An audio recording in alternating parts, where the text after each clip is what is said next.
One. Hey, what is going on, everybody? You already know what it is. Welcome to another stream on the No Operator channel. Today, we're going to be discussing the entire state of Jujutsu Kaisen as a whole. Kind of like a little bit of a higher ups meeting. So I wanted to get to the biggest, best creators in the space. You know them, you love them. And I wanted to go ahead and discuss some of the biggest questions we've all had on our minds. Where did our JJK go? Where has Jujutsu Kaisen been? Where will it go? And how do we feel about all of it? So let me go ahead and let me introduce our two guests here. I've got the man, the myth, the legend himself. I've got Quirkless Shinobi. That's good, man. Glad to be here. It's been a while, hasn't it? Yeah, no, it's always good to bring some familiar faces back on. I'm happy that you were able to make it, and I appreciate you taking the time out. And next up, I've got another man, the myth, the legend himself, running out of introductions here. It's okay. I've got Fake Weeb. Hey, what's up, guys? Just like these three great people, I mainly do JJK on my channel. So yeah, obviously glad to be here. And like Quirkless, and I said this earlier before we started the stream, I think this is like my first time collabing this year in 2024. So it's definitely been a while, and yeah, glad to be here. I'm absolutely honored that you would choose it to be me to be your first collab partner. Absolutely honored. Am I wrong, or is it were we I don't know if you collabed with anyone before me, but I think you were my first collab ever, Fake Weeb, actually. This is like going back like almost 2 years now. Yeah, no, I think you were definitely one of the few, but I remember that first one. I think it was a Toji versus Yuta one. Yeah, Toji versus Yuta before Sendai Colony came out, before we even knew like how crazy Yuta would end up being. Yeah. Which I always think is like so funny how we recorded that video, I edited it and I came out with it literally I think like a week after it was not announced, but it came out that we were going to Yuta's part in Sendai. And like I remember, like, I don't know if I messaged you or whatever, but I was like, oh my god, Gege is going to immediately invalidate this entire video. Like Yeah, no, that happens all the time. Like videos getting just like, I guess, dated because of like new content coming out. So happens to the best of us. Yeah, it was so funny that like we just have like such a similar wavelength like with Gege sometimes, where I feel like we all share like the same like spiritual brain cell of creativity, and like we were like, all right, let's cook up a Yuta video, and Gege was like, time to bring Yuta back into the series at the exact same time. But so like I said, I want to discuss everything about Jujutsu Kaisen, because it's no secret that Jujutsu Kaisen has become a bit of a mixed bag lately. I know we were kind of talking about it before we got on stream, but it's no secret that 2 years ago, you know, talking about Yuta going back into Sendai, 2 years ago when we were in the middle of the culling game, I would say about the peak, you know, Yuta, Sendai, Hikari versus Kashimo, I would dare to say even like Sakurajima Colony and everything like that. You know, we were coming off of great moments of Jujutsu Kaisen, and everyone was united, everyone was involved, it was great. And since then, things have changed just a little bit, and I'd love to get I'd love to hear your guys' just experience overall with the community, because I'm sure everyone that's on stream has heard me yap endlessly about the different problems that I've seen, not just with Jujutsu Kaisen as a story, but the kind of things that I've been seeing in the community. So like Quirkless, like what have you noticed since you've been making Jujutsu Kaisen content? Well, when I started making Jujutsu Kaisen content, it was like chapter 213, right when Megami got taken over. So people were really excited about that. I figured Gojo was gonna be coming back pretty soon. So people like Gojo still being on the board as a potential player, that was a huge thing for people.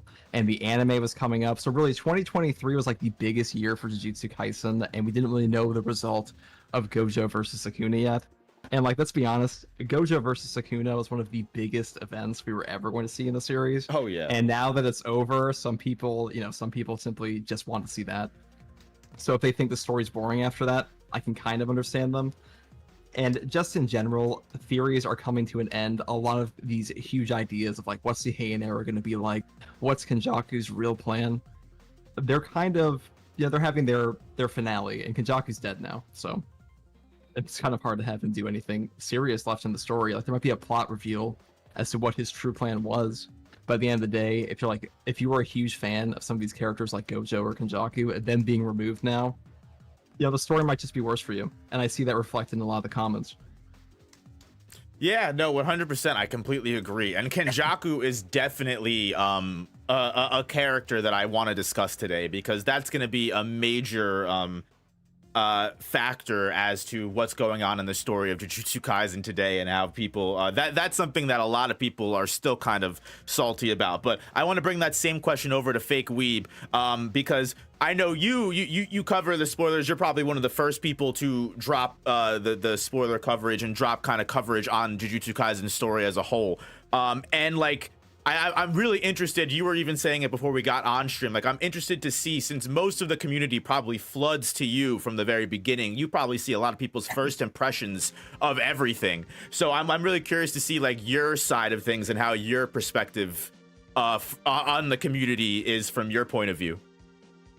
Yeah. So first of all, before even getting to it, I do want to say the saying of where did JJK go? Like, that's I think that just hits so much harder now, because really, like you said, because I covered the spoilers, obviously, like a lot of people see the spoilers. I'm reading a lot of the comments. I see the I want to say negativity. Like, I feel like before, like culling games, the Tokyo Colony, like Yuji, Megami, just the culling games in general, like JJK was very quiet, but not too quiet. But it was also not like very negative, right? Until now, come Shinjuku, with all the moments that's happened, including, death of characters, obviously the Gojo versus Sukuna fight, when JJK just basically started getting really, really popular.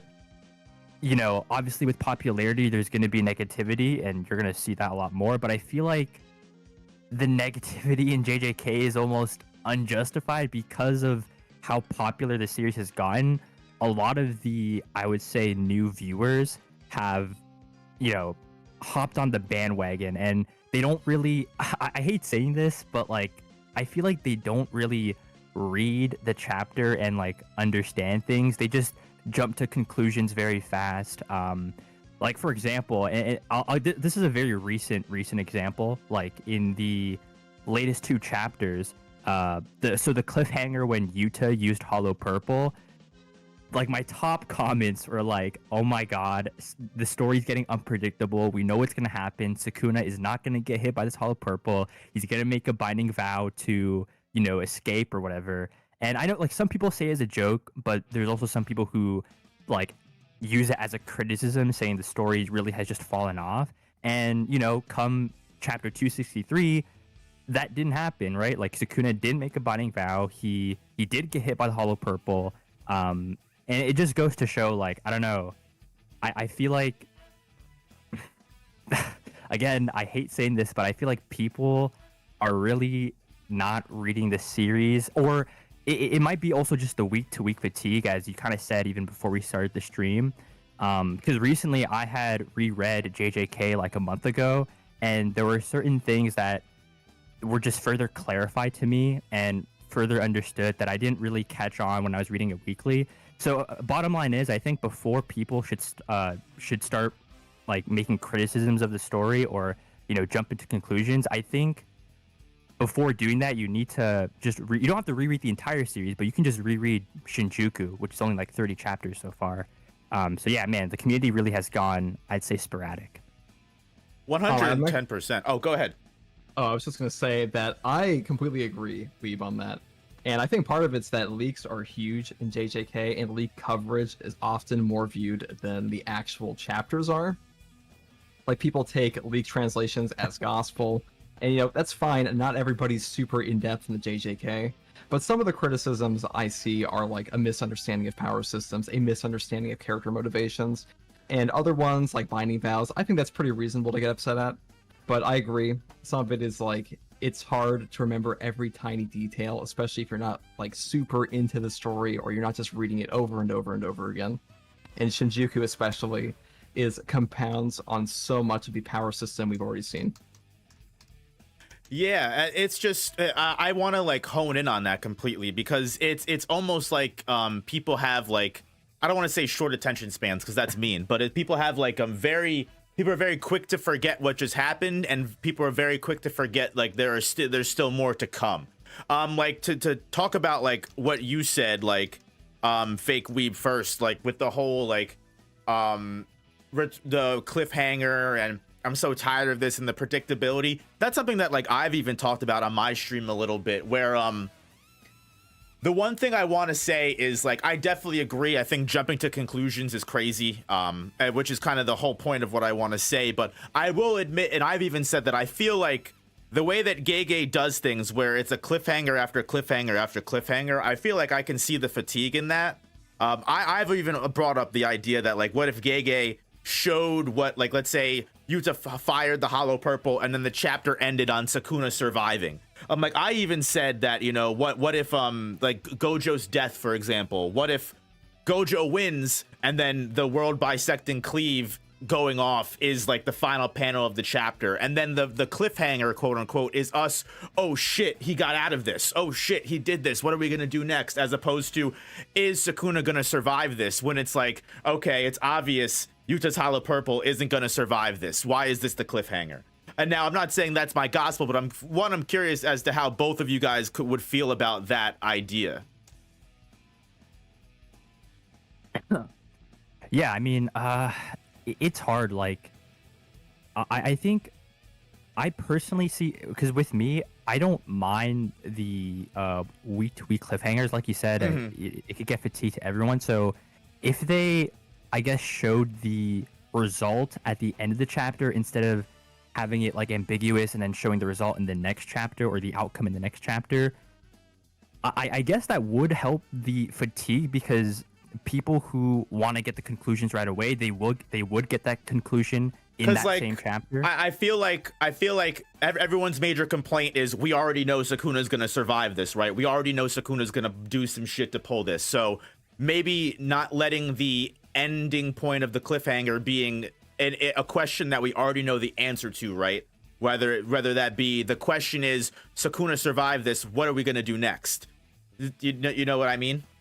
Yeah. So like, if we got basically the answer to that question at the end of the chapter, like, yeah, I think like it would probably be better for a lot of people. But I don't know, me personally, like I'm always for the cliffhangers. Like, I'm always for the like, I know, like you said, like people say, oh, Sukuna's always gonna survive this and whatnot, but I feel like I'm also just interested in the hows and like how he survives this. Like, even though I know he is going to survive it, I'd like to know how, like, for example, in this current chapter, hypothetically, right? Let's say we got the answer that, oh, Sukuna survives this Angel Jacob's Ladder. We got that in chapter 263.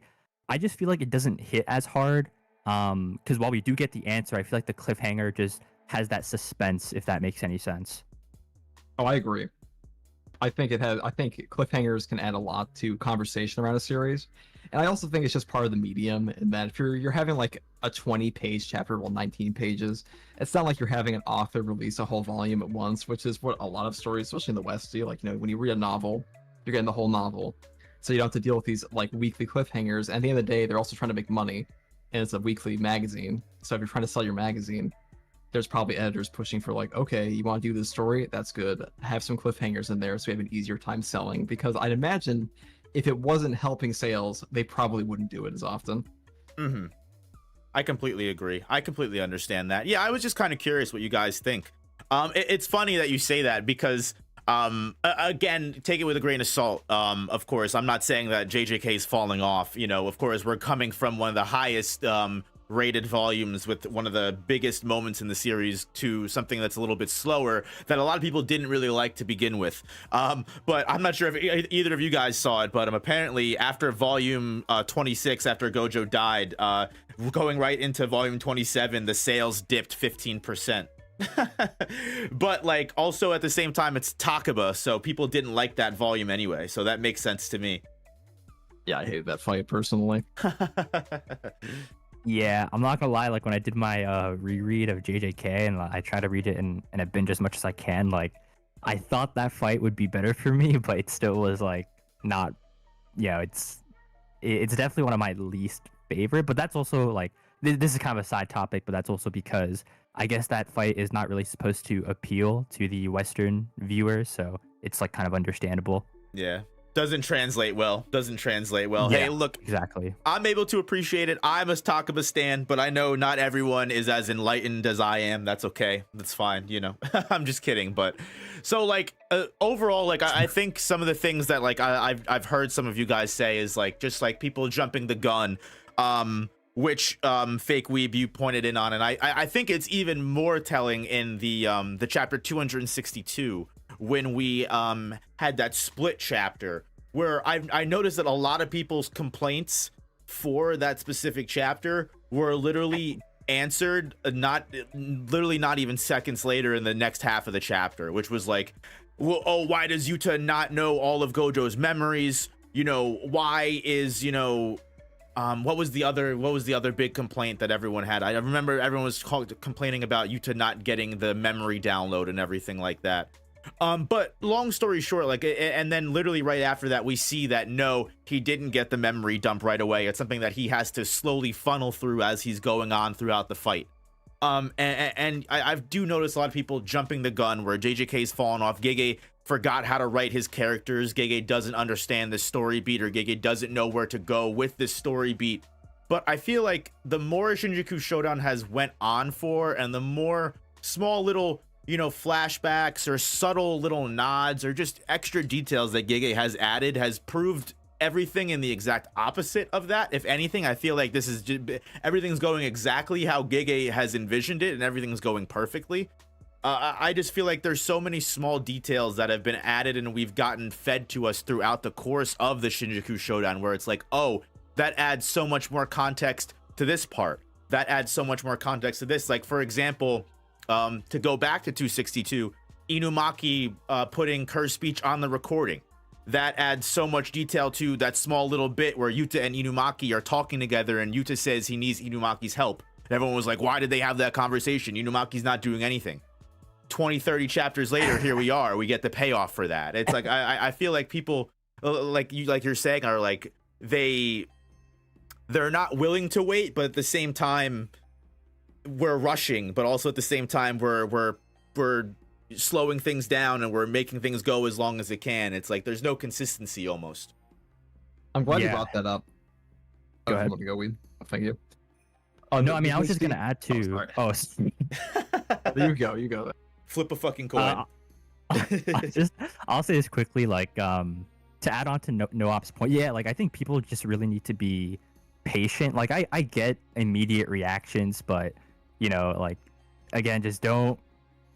I would just don't criticize something when it can happen later in the story. And like you said, like for the context thing, even I remember when Hikari was fighting Urume and he said the bit about like Yuta saying losing his humanity, and when we all read that chapter at the time, we were like, what is Hikari talking about? Like okay, it's kind of weird. And then now, like 10 or 20 chapters later, we finally get context to that, and that's what I mean. Just kind of goes to the whole point about rereading the series, because a lot of like little details and bits of the story is like kind of the way, because the way Shinjuku is formatted is that we have like flashbacks in between fights, and again, it's just some people might just forget because it's a week-to-week reading. But if you reread the series, I'm telling you, like the story and a lot of points flow better, compared to if you just read it weekly only.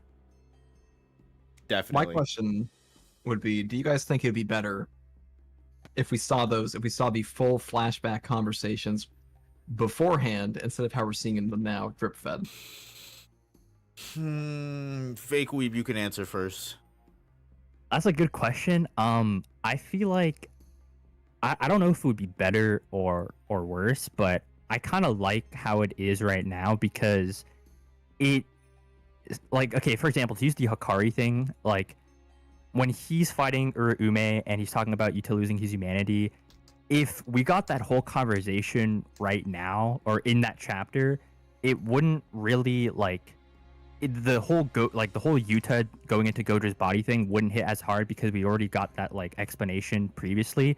So I feel like I like the way it's kind of like we get the detail earlier and then we come back to it later with like more context involved. I kind of like that format. I don't know about you, Noah.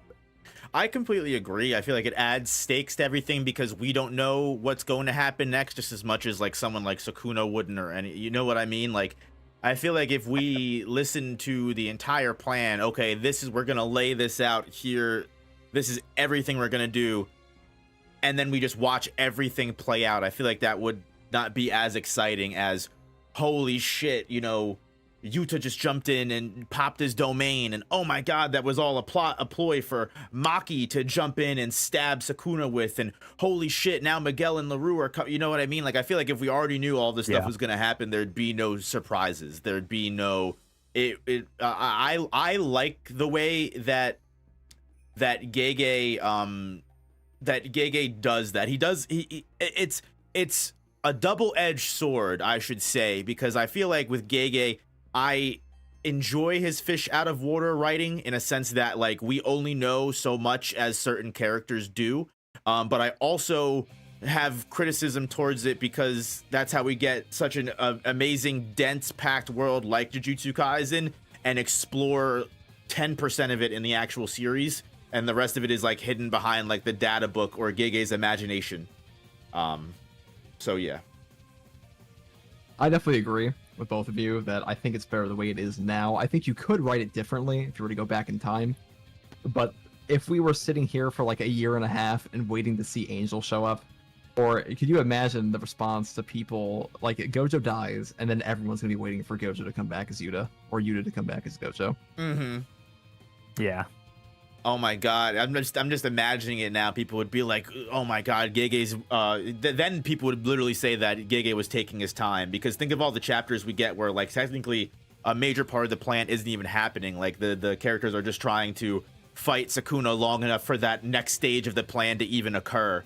Or like after like Yuji, after Higuruma dies and it's just Yuji fighting Sukuna alone until like Yuta gets back from fighting Kenjaku. Like, that would be people's major complaint. People would be like, can we get to Angel already? Like, I want to figure out and see I know Sukuna's going to survive all of this anyway. So yeah, I think keeping us in the dark for most of the plan fits. Especially, like I said, going back to like the fish out of water thing, like Toto showing up, all of that stuff, like that is so much more hype with us not knowing it. And granted, you could say with certain parts of the plan that Yuji didn't even know it, so why would we know it? You know, for the good 95% of the story, if Yuji doesn't know it's going on, then we really don't know it. Besides like small certain, you know, scenes and everything like that we get from other people's perspectives. Yeah, I agree. I think they're like, I mean, obviously I don't think probably most people here, like, Shinjuku is not perfect. There's you know, it's definitely flaws in some ways, but kind of speaking on the same topic of like the way it's formatted, if there is like one thing I don't like in terms of getting a bit of information here and then getting more of it later, was probably, and you know, obviously feel free to disagree with this, you know, a lot of people, when I said it, like also disagreed with me here, but when we got the when Sukuna used the world slash on Gojo and we knew that he used a binding vow, I had kind of preferred to get the binding vow condition revealed, like maybe not in the same chapter, but maybe in the next chapter or just you know, pretty soon. And instead we got it, I think like 10 or 15 chapters later. I don't quite remember, but yeah, there are some things that I wish was, I guess, revealed within the same chapter, if that makes sense. Yeah, I think that's a very good example, honestly. Especially because like it's one thing if we get it in the next chapter, because it's not in order for the pacing and the way that the fight is going, it makes sense to, you know, hold off and wait for that. Like for example, a lot of people were actually bringing that up in this most recent chapter because apparently Yuji made the binding vow to some sort of binding vow for dismantle against Sukuna, and Toto also made I guess we might I think we already kind of know what the binding vow is. I think we've kind of nailed that on the head for Toto and how he increased his range. But I feel like I feel like when people are like throwing around the whole binding vow, we don't even know, he's just using Gege's just using binding vow to do whatever he wants. Like I can somewhat understand that, if going back to where we even started this conversation was like, if you're reading week to week and not taking time to go back and reread and go back and understand full context and everything, because but also at the same time you have Gege who does stuff like you just mentioned, Weeb, where it's like he doesn't bring up the binding vow until 10 chapters later, where that probably should have been brought up a lot earlier. I feel like maybe we wouldn't have had such problems with the world bisecting cleave if the binding vow was established earlier. Like I don't really have problems with getting it right in that moment, but I agree with you where I would prefer getting the explanation sooner than 10 chapters later. Yeah, like I feel like for this chapter with Yuji's binding vow, I'm gonna be patient with it. Like it doesn't bother me. Like I got some comments saying like, man, like Gege's just using binding vows as an excuse to power up a character. But like as long like the important thing is as long as we get the condition revealed, that's fine. And some doesn't really have to be revealed because like you said, no op with Toto's, it's kind of already obvious. But yeah, for Yuji's, like I'm gonna be patient with it, and for that one, I don't really mind if it takes, I don't know, like I'm not expecting the condition to be revealed in the next chapter, and hey, if it is, that's great. But I guess the reason why I was so kind of heavy on the binding vow getting revealed a little bit earlier with Sukuna's world bisecting slash is because of like the outcome, right? Like that, you know, Gojo died. It was kind of a huge moment, and like you said, I don't like, because I feel like if it was revealed in the same chapter, it would kind of ruin not ruin the moment, but you know, I wouldn't mind if it was revealed like 2 chapters later. But you know, 10 or however many chapters, I don't remember. It is one flaw, or one of like the few flaws I have about Shinjuku, but you know, yeah, that's about it. I agree. I think it's a pretty easy way to get the characters where they're like where Gege Akutame wants them to be is just by having them use their abilities with a binding vow in a lot of cases, and not explaining your binding vows, especially when they have a pretty substantial use sometimes. I wouldn't say all of them are that substantial. Like I don't really care for Yuji's, like you're saying. Like I can wait for that. But something like Gojo dying after a 12 chapter fight, something like 12 chapters, and not getting the reveal as to what he used to use the world dismantle, that's a little ridiculous, in my opinion. Definitely. And I can understand where, like, I can somewhat, because I'm thinking about it now, I can somewhat understand maybe why Gege wanted to keep that a secret, because I think we didn't even get that revealed until, what, Yuta's domain? And it was confirmed afterwards that, oh, that's why he hasn't been using it this entire time, because we didn't really know what the binding vow was, so it took us a while to figure. Like, that's kind of, like I said, that fish out of water thing, where it's a double-edged sword, where there's great times where it works and for Gege, and then there's also times where it's like, all right, we probably should have used a little bit of a different storytelling mode just for this specific information. You know, there's a certain level that we can take this, but there's also a certain layers of, this is a narrative we want to craft perfectly, so we do need to make sure that our readers understand it. But and so like there's like it's like half and half, because like that is a genuine criticism. I can definitely agree with that, but also I feel like some of the criticisms, especially when it comes to binding vows, are very much overblown. I can definitely agree that we've been seeing a lot more of them lately, but I also feel like a lot of the times, like for example, like the domain expansion binding vow that Sukuna made. I mean, like, if you take your time and you read through the chapter, you can pretty clearly put together, like, what Sukuna gave up in order to... Sukuna basically gave up, I think it was, whatchamacallit, I think I don't even remember what I'm talking about, where he used the fire arrow And he gave up time to use the domain expansion in order to make it as strong as it was Sukuna, as it was in Shibuya. So he imposed the 99-second time limit and everything like that. And I think he also made it a much smaller range than it was in Shibuya, but wanted to keep the same destroy everything clause into the domain expansion. Like, you can, like, after putting everything together and taking your time to read through that chapter, you can put that together. But I feel like there is a huge subsection of people that don't want to take the time to put it together. And I feel like one of the biggest examples that I can find, that if you don't agree with that or you don't believe me in that, I feel like Hikari's domain expansion is probably like the biggest example of that, of the community, of a large subsection of the community just choosing to be ignorant to something. And I'm not I'm not reading all that crowd, where it's like it's like, okay, like Hikari's domain isn't necessarily confusing, it's just you don't want to take the time to read the explanation for it. And sure, you can say that, why would you make a power for something so complicated? Because I've even had, friends of the show, I don't want to name them and call them out and expose them, but I've even had friends of the show, claim that it's waffling and Hikari's domain expansion is extra complicated for no reason. And I also think that, like, those people don't understand that, like, pachinko games are like a very common thing in Japan. And like this is one of those things where it's like, sure, for us Western readers, what the fuck is a pachinko machine? None of this makes sense. I have to read this entire fucking double page spread 18 times to even begin and encapsulate what's going on here. But also at the same time, anyone that's played a gacha game before is gonna look at this and go, oh, I understand what the hell's going on.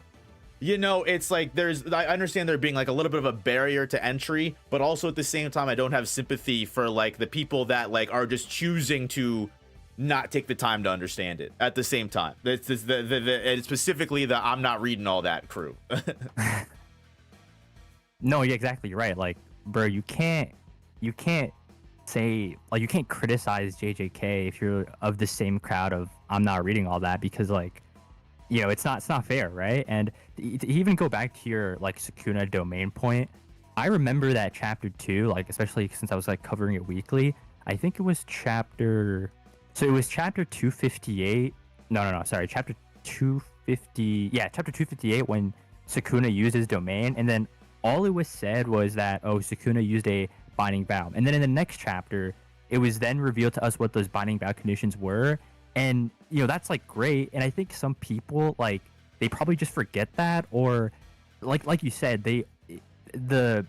I know it's a joke, and I'm not gonna lie, it's kind of funny, but when people take it seriously, saying, yeah, the story is just like bad, unpredictable, whatever, because Sukuna can use a binding vow to get out of anything, like, technically I might have to go back and look at all the binding vows that Sukuna has used, but like, from what I know and what I remember, all of them, or most of them at least, have been explained and used correctly. Like, I don't know, I feel like the whole binding vow excuse or joke is kind of overblown at this point, but I might have to like reread it again and list down all the binding vows and see for myself, but that's just based off my memory. I think it's overblown. I think the worst binding vow is Hikari's. Like, if you want to talk about the most egregious one, it's losing an arm to just live. Like, they said he was going to die against Kashima, and he's like, all right, I'm going to sack my arm, and I survived. I think that one's pretty egregious compared to anything Sukuna's done. It's funny that you say that, because because this has been my argument specifically towards people that are like, well, binding vows just nullify everything in the story, because why doesn't everyone just use a binding vow for every situation they possibly can? And I think that's like such a bad faith interpretation of like the idea of like Jujutsu Kaisen's power system. Like, that's like, I mean, that's the same thing that you would ask, like, why isn't everyone a fucking megalomaniac, fucking a fucking mastermind people manipulator? Because not everyone is that fucking smart. You know what I mean? Like look at, like, for example, someone gave me the perfect example last stream that I did, where someone was like, look what happened when Miwa made a binding vow.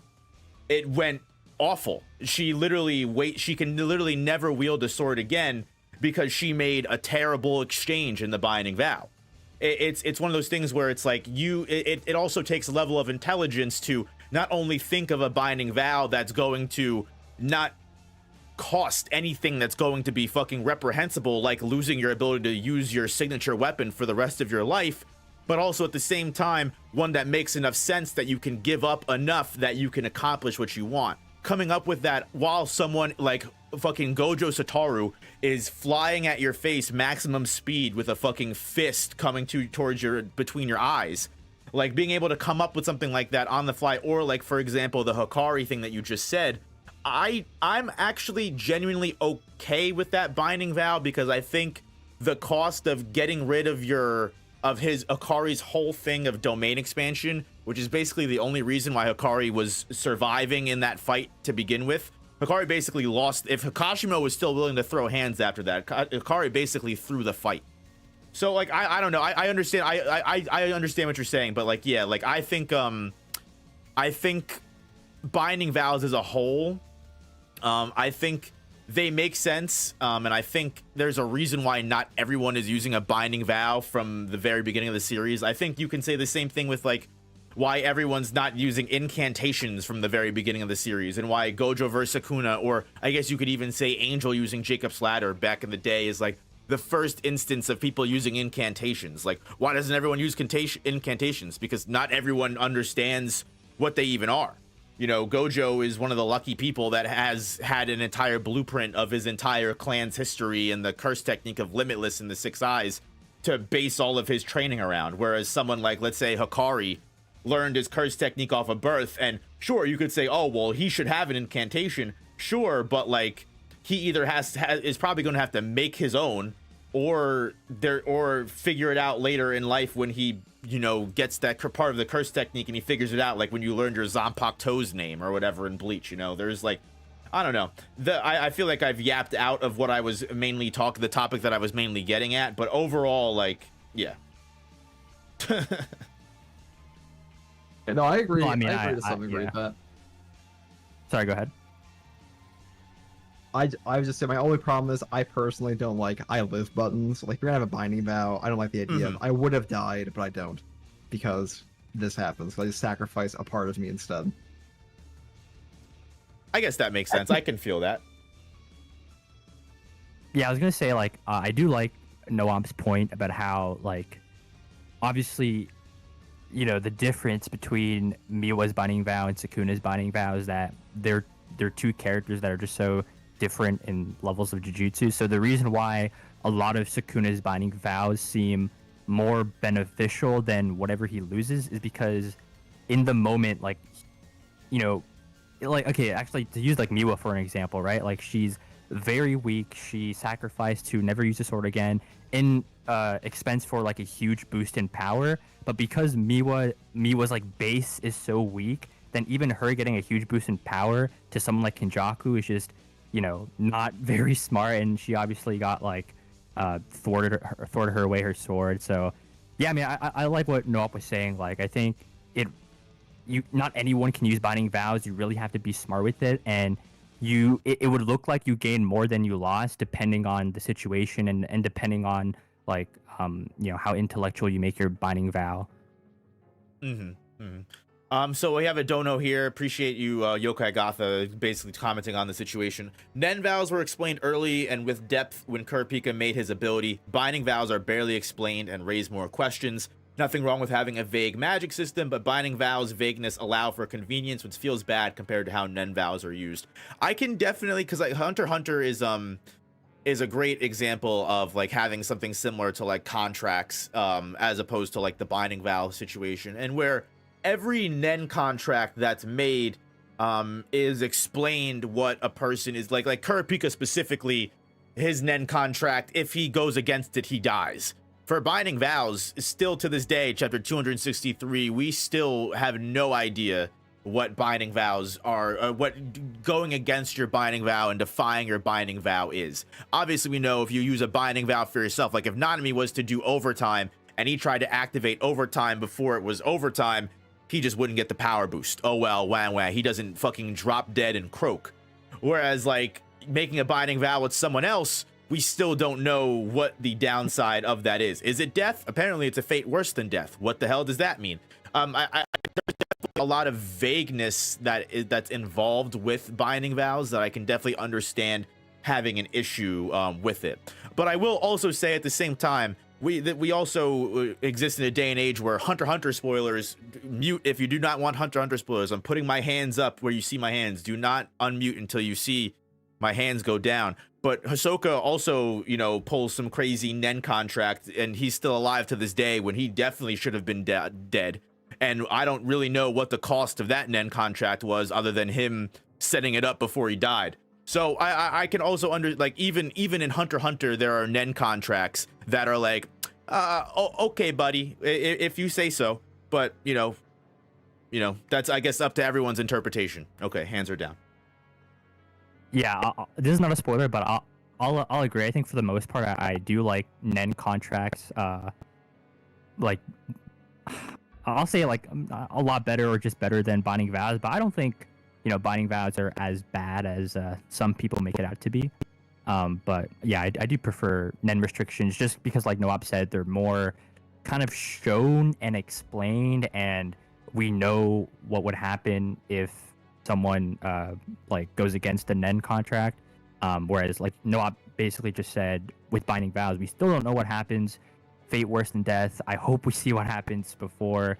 There's like okay, very short thing. There's like a theory that some people have in the future where Sukuna will one day, he's made so many binding vows, he'll, I guess, break a binding vow. Maybe not with himself, but maybe if he has one with someone else, and we'll see what that fate is worse than death. But I don't know. That's just a random ramble. We can continue on. No, I mean, like, oh, I'm sorry. Go ahead. Thank you. I was also seeing people talk about Sukuna having a binding vow previously that he broke. It's interesting that you mentioned that, and like that might be part of why he's the disgraced one, or something that like led to this form he has now, or going to hell. If he has like the sign of Malevolent Shrine is from like the King Enma, like a man who returned from hell as the king of hell. I find it kind of interesting if we get like the result of a binding vow being broken, like a binding vow with another person. Yeah, I think I've heard that theory as well, and I think it would be interesting too, right? Because from what we do know, or what Kenjaku admits to us in regards to what happens when you break a binding vow, is you don't even know when the downside could happen, right? It could happen immediately, it could happen days from now, months from now. Kenjaku says, like, I don't want you to break this binding vow with Mekamaru because the downsides could happen in the middle of the Shibuya incident. At the worst possible time, we could have the downside of a binding vow. And it's interesting that you say that, because, or that you say that, I said that. It's interesting when you think about it, because if that is the case, and Kenjaku's right, and where the downside or the punishment for breaking a binding vow doesn't have to be immediate, it can happen potentially at the worst possible moment where you want it to.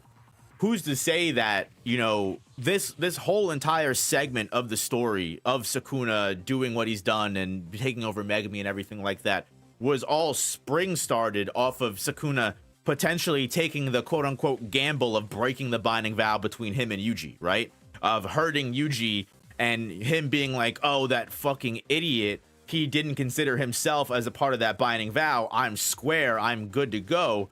Now, as much as this would be a, you know, robbing Yuji of a kill, and I'm sure people would be very upset if this actually happened. I mean, how would you guys feel if, like, that binding vow punishment is actually what brought Sukuna down to the moment where it's just one black flash away from Yuji killing him? Like, if that's, like, as we've seen, Sukuna getting distracted or frozen or caught off guard is the only way that we can get real critical fucking hits on him for some reason. It's happened like 3-4 times in a row. Like, what if, like, that binding vow punishment happens to him in the last moments of the of the Shinjuku showdown, giving us our kill shot? Like, do you guys think, like, that would be, like, a cool way, and that would tie everything up in a nice bow for us with binding vows, or? Personally, I would be go ahead. disappointed. I would be so disappointed. I need my dramatic payoff, like my completely dramatic payoff. Beyond that, that's Fair. just me. Maybe some people would like it. Fair. What do you think, Weep? No, I was gonna say this. I hope this is not disrespectful, but I was reading a text from my mom. Could you repeat what you just said? No, you're good. I was You're not good. locked in. Whatchamacallit? So this is like, so if the binding vow that Sukuna ripped off Yuji's finger for, that he said, Yeah. "Oh, I'm good. Yuji's dumb. He messed up the binding vow. I'm good." Like, what if that punished Sukuna in the Shinjuku Showdown, and that's how he lost? Oh, yeah, nah, yeah. I don't think I would like that. I think I'm the same as Quirkless. Fair, very fair. So yeah, I was just curious because I was just piggybacking off of what you said, where if Sukuna breaks a binding vow and that's how he loses, I would just think like that whole moment of Kenjaku saying that is very interesting for sure, very interesting. Let me just run through some of these donos real quick. Brandon Williams, thank you. Love all you guys' content. So glad to catch this. Happy to have you, Brandon. Hey, shout out Brandon. Yeah, shout out Brandon. Tiberius, thank you for the dono. Sukuna knows where his cursed energy and cursed technique starts and ends. He has the grasp to know what a 1-to-1 trade is. Yeah, I completely agree. I think that makes sense why we see people like Sukuna and Gojo using binding vows more than like your average Joe sorcerer. I think that makes sense. Like the more know-how and more comfortability you have with Jujutsu as a whole, the easier it's going to be for you to go, all right, well, let me give this up and do this on the fly, as opposed to, someone like, Joe Schmo, it's his first day as a sorcerer, going, I'm going to trade my 2 arms for fucking all-powerful leg strength. Like, I just don't see that. I just don't see that happening. I feel like you also have to, it also has to be something feasible. Like Fake Weeb said, like Yeah. when Miwa isn't, as strong as someone like Gojo. So just by giving up the power to use the katana for the rest of her life didn't make her strong enough to even break Kenjaku's fucking palm. Like it has to be within reason. That is true. yeah. Being as pathetic as me was very hard. Even with the binding vow. Wow. Dude, that's one theory that has been dead in the water, and I don't think I've seen anyone alive from that cult for a while. The MKK, they've been real quiet since that binding vow came out. The what? Yeah, I haven't heard of that in a long Who? time. Like you just remembered. Yeah, that's crazy. It's funny. And then this is actually a perfect dono to get into what I have one of the questions that I have down here to keep the conversation flowing. I'm not exactly, but it kind of brings us into that conversation. Atron, thank you for the dono. Thoughts on Megami video gaming himself on return on some Toji shit for the greater good? That's actually, you know what? Actually, that's interesting for him doing exactly what his dad did. He knows he's the reason that's keeping the merger alive, or he knows he's the trigger for the merger. That's the most reasonable Megami takes himself out theory that I've heard. Since I've heard the Megami takes himself out because he's too depressed. That's actually a reasonable thing. But yeah, I guess that brings us into the discussion of like Megami as a whole. Like, what are your guys' opinions on Megami? Does he need to come back? Should he stay dead? Are we wasting time trying to save him still? I'd love to hear your guys' opinion on that. Oh, I think he's definitely coming back. Okay. Why do you think that? What's your opinion? His character arc isn't finished. I mean, the whole thing in Jujutsu Kaisen is like he is. I mean, it's kind of funny if the user of 10 Shadows is figuratively living in the shadow of Yuji the entire time. He's constantly trying to reach the Yuji's level. He thinks he's not good enough for things. He thinks he doesn't have an external. He only has an external reason for living, which is his sister, and then Sukuna takes that from him. So like Yuji, he has to find an internal reason for living. I'm not sure if Gege is going to go in like a massive plot point with that. Or I should say, I don't know if they're going to bring him back for an extended period. But when he does come back, I think he'll help. And they are setting him up to be pretty overpowered if he comes back by having, 20-finger Sukuna power inside of him this whole time. And they say that when you have a vessel, like when you're a vessel for a special grade, your body gets the muscle memory. So he'd be pretty cracked. What do you think of what do you think about him being the trigger for the merger? Like I've heard, not that I have much stock in it, but I've also heard plenty of theories. Again, I'm not sure how it's supposed to happen, but I've also heard plenty of theories of Megami becoming evil. What are your opinions on that? What are your opinions on Megami and the merger and being tied into the ending, everything like that? Okay, so I think, well, I guess it makes sense, right? Because it did say that, like, technically Fushiguro Megumi has the authority to start the merger. I don't really I wouldn't prefer the route of like Megumi going evil, nor like him starting if he had the choice, like him starting the merger on purpose. I would just like it as, I guess, kind of like Quirkless said.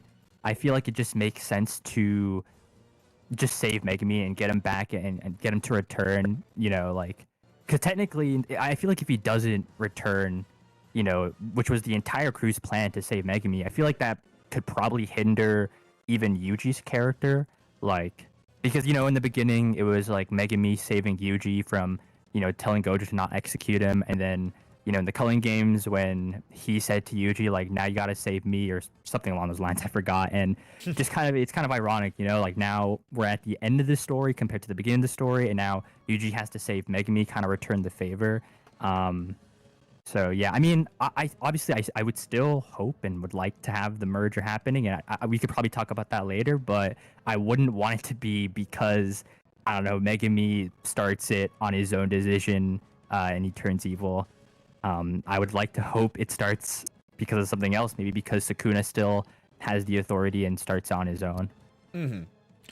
Yeah, I agree. I'm not a fan of the evil Megami thing. I don't think Megumi's that far gone to be like, you know what, fuck the world. Yeah. Screw everybody. But you know what, like, so my opinion, I'm not sure if it's a surprise or not, you know, my opinion has always been, I personally think like, it makes sense to me, for Megumi's character arc to have ended like with the making the mistake, you know, I know it's very Game of Thronesy, but like making the mistake of trying to save his sister, going through the Culling games, putting all of his friends through all of that crazy nonsense, and then ultimately it completely backfires entirely, and then he ends up paying the price for it. But also at the same time, the something that I've kind of pondered on and has made me think that I'd be completely okay if Megumi did come back. By the way, I don't want to make it seem like Megumi can't come back or it's over for me. I think there's definitely plenty of stock in Megumi coming back as well, right? I think it makes sense. There's reasons to have it make sense. But a lesson that I think I always go back to, and it goes all the way back to even hidden inventory with Gojo, is when Gojo and Geto had their big fallout and everything like that. Gojo went back to try and quote unquote save Geto, and Geto refused. Geto didn't want to be saved because Geto felt he was on the right path, right? There's nothing that Geto wanted to do other than what he felt was right. And when Gojo's on the steps sulking and he talks to Principal Yaga, Yaga's like, so you gave up on him? And Gojo's like, oh, I didn't give up on him, but I can't spend my time trying to save someone that doesn't want to be saved. I can only save people that actually want to be saved. I can only save people that want my help. And I do wonder that if Megumi really is, we've seen Megumi be reached to before, right? And even being reached to inside of Sukuna, Megumi said, this is too much. I can't do this. I'm done. I'm clocking out. I'm over. And obviously you can say that, you know, there's the memes that Megumi's a vegetable. He doesn't even have brain function right now. I don't necessarily think that's true.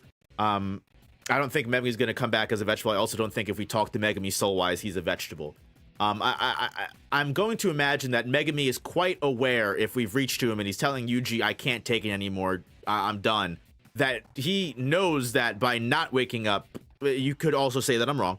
He knows by not waking up that Sukuna is out rampaging. You know what I mean? Like, I feel like at a certain point in time, it's possible that if Megumi doesn't want to be saved, Gege might be gearing up for Yuji to learn that exact same lesson. And obviously, you know, No-Op's a tragic writer. No-Op wants everyone to die. No-Op wants the worst possible ending ever. I do think there's a sentiment behind it of the person that always selfishly saves Yuji, and especially the person that saved Yuji against all his better judgment. Yuji has to now make the tough decision and learn the tough lesson that Megumi can't be saved. I can't save Megumi because he doesn't want to be saved. We have to make the decision to kill him and Sukuna and call it a day. again, I know that's just a me thing, but No, I respect that, like, that you like have that. I think it's and then the parallel you made with hidden inventory was like perfect. I never even thought of it like that. Um, I will say I partially disagree. I think the way I look at it is that yes, like maybe Yuji, just like Gojo, can't save someone that he doesn't want that doesn't want to be saved. But I feel like also Yuji went through that as well. Like when he like in the end of the Killing Games, he was like, all right, like once this is all over, like I'll you know, he kind of wanted to die with Sukuna. Like Sukuna will die, I'll go along with him. And Megumi, you know, was like trying to like always all the time wanted to save Yuji, thought it was okay. And again, like Yuji, I feel like similar was at that point where he you know, nothing really mattered to him. He also wanted to die and felt like saving was beyond him. And so if Megumi was able to kind of, I guess, prolong or stop, you know, Yuji from feeling that, I think it's just like perfect that, you know, now it's Yuji's turn to do the same. That, you know, Megumi, like you said, doesn't want to be saved, but I guess this also might go along with Yuji just surpassing Gojo in a way, in terms of, sure, Gojo couldn't save Geto, but maybe Yuji can save his friend. Maybe Yuji can save Megumi. And True. I think the part where when Yuji talks to Megumi in the inner dream world, like whatever you want to call it, I've actually never thought about it like that. But now, like the way you talked about it got me thinking. I know you said that you don't think Megumi's soul is like a vegetable. I don't think he's a vegetable either, but I think you also said that you think Megumi is like aware of what's going on, that Sukuna's on this rampage. I don't really have like an answer. Like I don't I have to think about it more, but I feel like just knowing that Megumi is he's like sunk in Sukuna, he's like deep into the void. It's hard for me to really say if Megumi truly, like right now, who's like deep in the shadows, he right now fully understands like the current situation, that everyone is trying to save him, that he sees what Sukuna's doing. It's hard for me to say that like Megumi really said, nah, like you guys can keep trying it and keep, you know, causing more people to die. I just feel like in Megumi's mind, everything is not really clear, but what's only clear to him is just his feeling of, oh, Sumiki died, I'm depressed.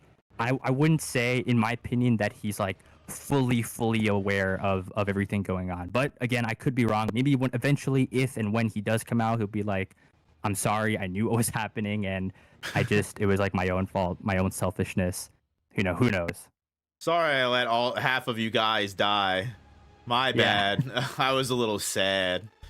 I'm just kidding. I'm kidding. Go ahead. I'm just kidding. Go ahead, Corkless. The effects of the bath, like we don't know the full extent of the effects of the bath. Like initially they were supposed to get him closer to the evil, is one translation. And then Sukuna goes even further and like breaks him emotionally, on top of putting this like negative curse energy on him the entire time. But for Megumi, I like him coming back to me. It's part of the fact that Yuji has failed to save pretty much everyone he's ever tried to save. And Megumi, at this point, I understand what you're saying with Geto and Gojo, but I think Megumi's just way more important than Geto is. And the whole arc of Megumi is like Toji, he doesn't even know his dad loved him. Toji tells Gojo, and pretty much in his death stance, says, hey, you know, my son's about to be sold. Do with that information what you will. He finds out when he's reincarnated, or I should say resurrected, that, oh, your name is Fushiguro? That's all, like, great for you. And Megumi's like, who was that? I have no idea. He goes through the entire Culling Games. He thinks, like, I have to lock in. I have to kill these people. I'll then save my sister, and, like, whatever. We can both, like, Yuji wants to die, but, like, we'll get Gojo, and everything will be okay. He gets his agency ripped from him, an agency that Toji tried to give him by giving him the Gojo, and one that Gojo tried to give to him as well by keeping him away from the Zenin family. And then Sukuna comes in and just snipes it away. And I feel like that's just something that has to have a resolution, personally. Fair. I completely understand the idea that Megumi still has things to do in the story. I completely understand that. Again, like I said, I completely attribute it to me being very Game of Thrones brain, where like I think of the Red Wedding constantly, where I'm like, it sucks to suck. You made the wrong decision. All right, let's move on. You know, like I feel like that's how I approach a lot of situations, but I also know that's not the best that's always not the best narrative way to go, and I know there are other routes to take at the same time. But I feel like that's where I feel like my opinions always sprout from. I'm very I don't know. I like tragic endings for characters. That's just a me thing. No, I mean I respect that, yeah. So I think before we move on to the second segment of what I want to do, there were a couple quick things that I wanted to touch base on. You guys are good. You don't got to run away for the next like hour or so. Nah, I mean other than maybe good. a bathroom break a bit later, I'll be good. We'll see about that. I'll see if I'll allow it. But okay. So we kind of really talked about a lot of decent things that I wanted to get to, even without even opening my notes once. So I guess something that I definitely want to hit on is just Kenjaku, the merger, and everything like that, because I know that's a big thing for a lot of people. That's a turnoff for a lot of people towards the story. And honestly, it's in most recent, I'd say in the most recent year or two, that's probably my biggest gripe with the story. Ahead of like I think my second least favorite part of the story is like maybe Sakurajima Colony, and even that I can't really speak bad about. But yeah, Kenjaku's death. What are your guys' opinions on that? How do you feel about it?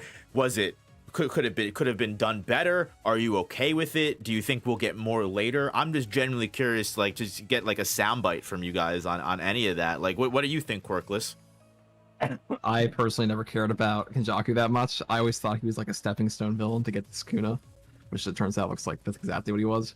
Yeah, couldn't have been more right, I guess. But even then, I'm not a fan of the Takaba fight, and having him die to like a clown character is just so stupid to me after we had a pretty cool fight with Yuki and Choso versus him. Mm-hmm. I thought we'd get like a finale to that with somebody.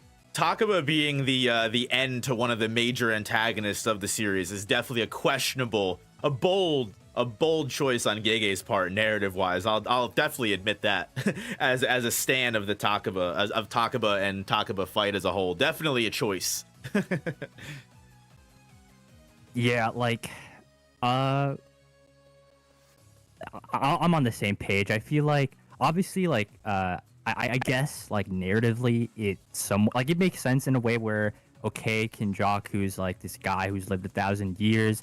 He's, bored. He's very curious.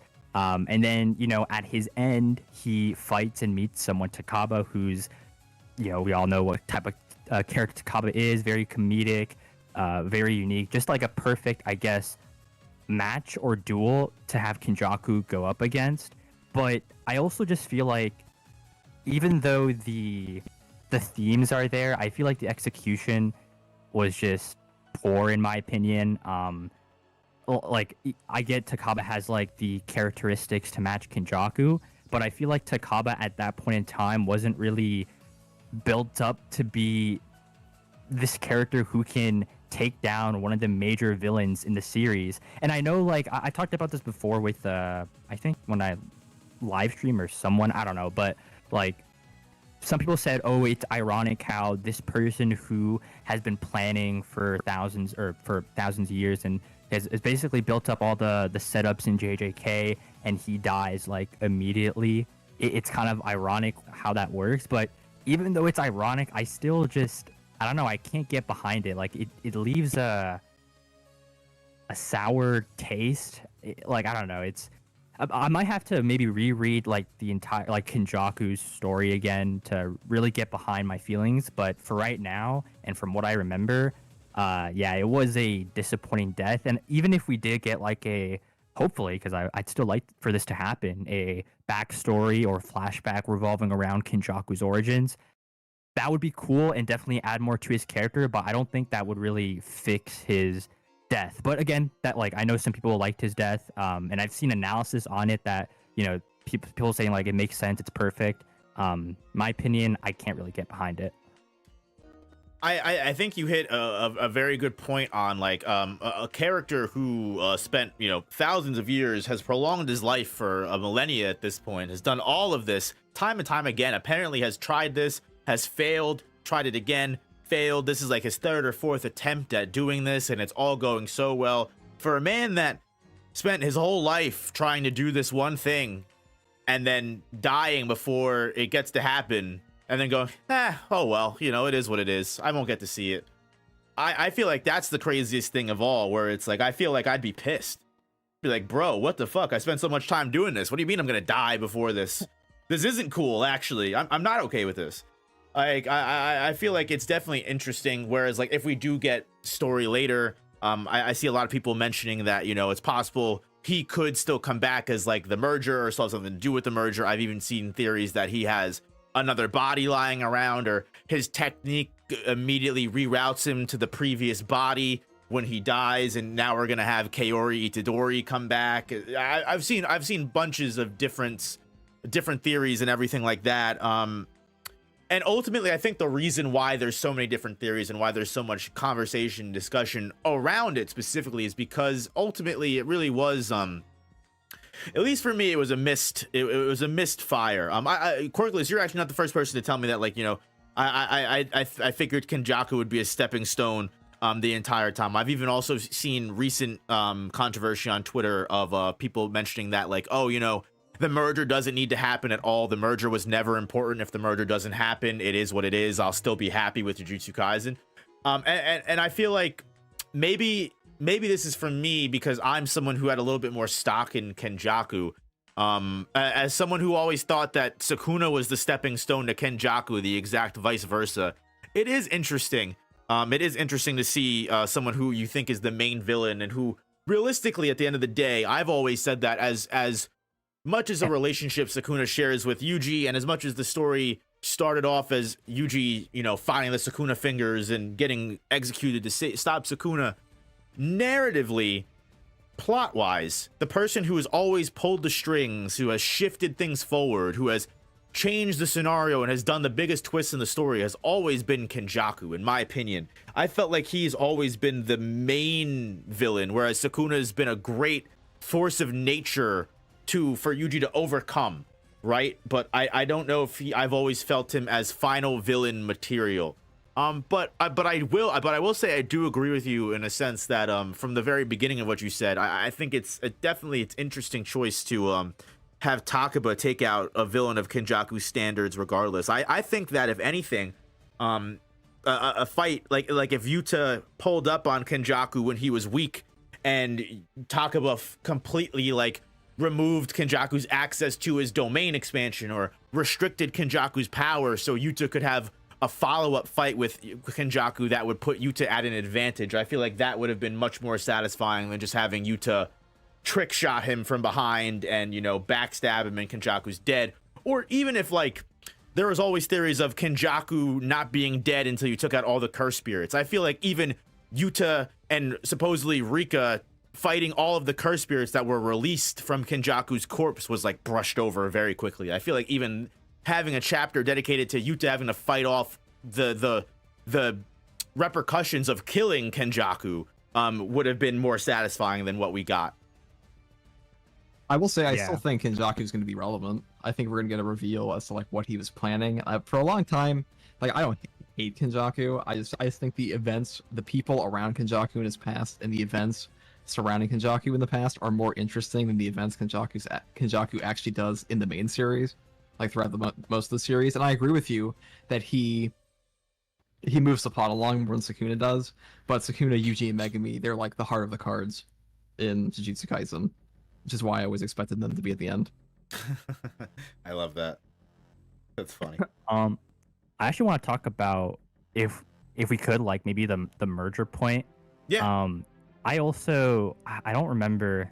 I forgot. Like, someone tweeted this out, and I think it said something along the lines of like, people who think the merger is bound to happen is like the same as like the Gojo revival theorist. And like, just to preface, like, I am someone who would like for the merger to happen. Same. And obviously, I don't want like to have expectations set on myself, but I'm just thinking, and you know, no offense, like, I don't want to be mean. No offense to the Gojo revival theorist, but like, I thought that was kind of crazy. And if I'm trying to, you know, take a step back and think, is the merger happening really the same level as like Gojo coming back? Like, am I no different than them that I thought was kind of crazy, or am I thinking the merge is gonna happen because I feel like there's enough like evidence, details, and just build up in the story portraying the merger to begin one day, and maybe it might happen like soon. Who knows? But yeah, I don't know. Do you guys think the merger will happen?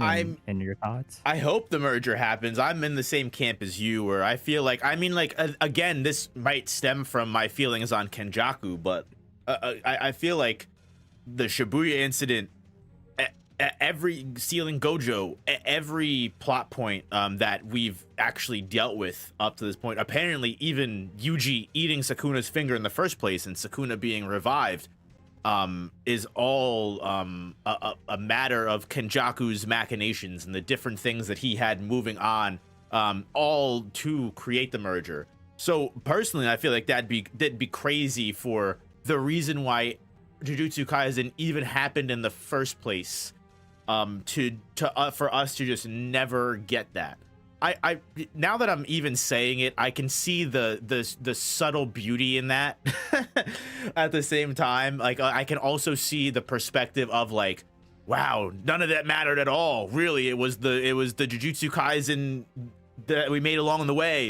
You know what I mean? But like, I can understand like not to say, but I can understand the creativity, and I can understand the artistic perspective of that. But I think for something that is so important, I would relate it, and I've been thinking about this for a little bit, and maybe my analogy is incorrect. I don't know how many of you guys have seen Bleach, but I feel like it would be like if we went through 500 chapters of fighting Aizen and we never saw what the Hogyoku was. The main reason why Aizen did what he wanted to do in the first place, and we just beat him, and we never even saw what the Hogyoku was. We never saw what it did. We never saw anything in regards to it. It was just this mulligan that Aizen did everything for, that ended up, you know what I mean? I feel like it's just like, at that point, the merger would, what more would the merger be than a plot device that literally deviced the entire story, and we never saw a single bit of.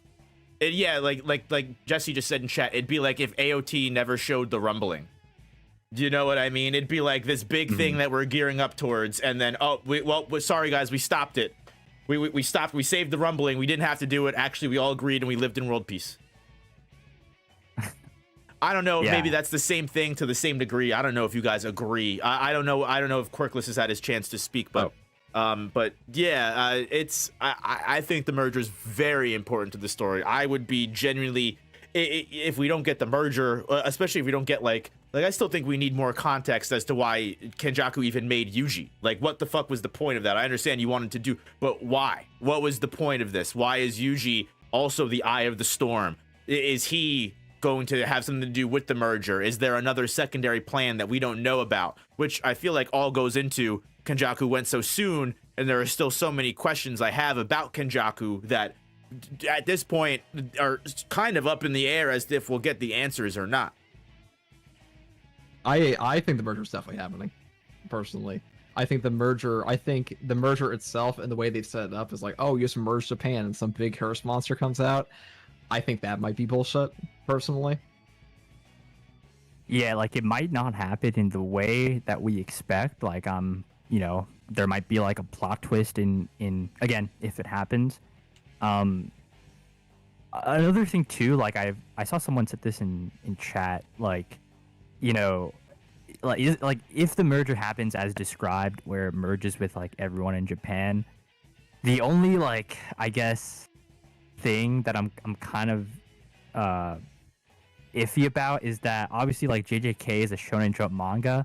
I don't know, like, the level of, I guess, chaos that Gege can show with, like, you know, like, showing Japanese people merging with, like, Tengen. I don't know if that's in consideration with if he can or can't do the merger. Probably not, but yeah, I'm just, like, you know, interested to see, like, how that kind of folds.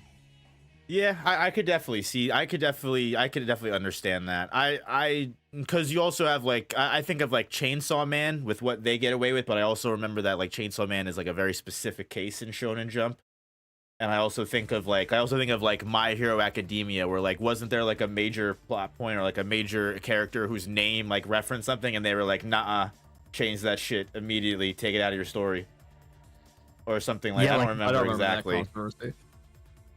My hope, like let's say it is like an obstacle that Gege can't do because it's like too violent or whatever. Like I guess something that I'm remembering for Chainsaw Man is that when the gun actually, okay, if you know, you know. I just realized like I forgot anime spoilers, if that matters. But basically, I think for the merger of JJK to happen without, like I don't think Gege has to show maybe the Japanese people like merging with Tengen. I think he could still do it, like getting away with it by sort of what's the word I'm looking for?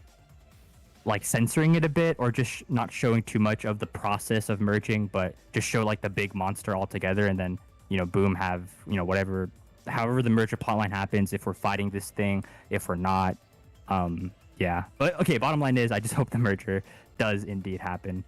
Yeah, I think it's interesting too, because we even have gotten small little comments from Kenjaku being like, oh, how funny would it be if it was just a little bug with a clown face or something, like, you know what I mean? Like we even have had like small things like this like set up where the merger could be a red herring, you know what I mean? Like even Kenjaku admitted, he goes, hey, who the fuck knows what's gonna happen? I don't know. I think he's lying. You think he's lying? I True. think he's like, when he says in chapter 222, he's like, oh, I can't leave your side, Sukuna, or I'll die to Gozo at any second. Not that I was ever going to make a move until today, anyways. Like things like that. He has an actual motive. And like when he says, oh, it's just for chaos, I'd be kind of disappointed if that was true. He seems too calculated.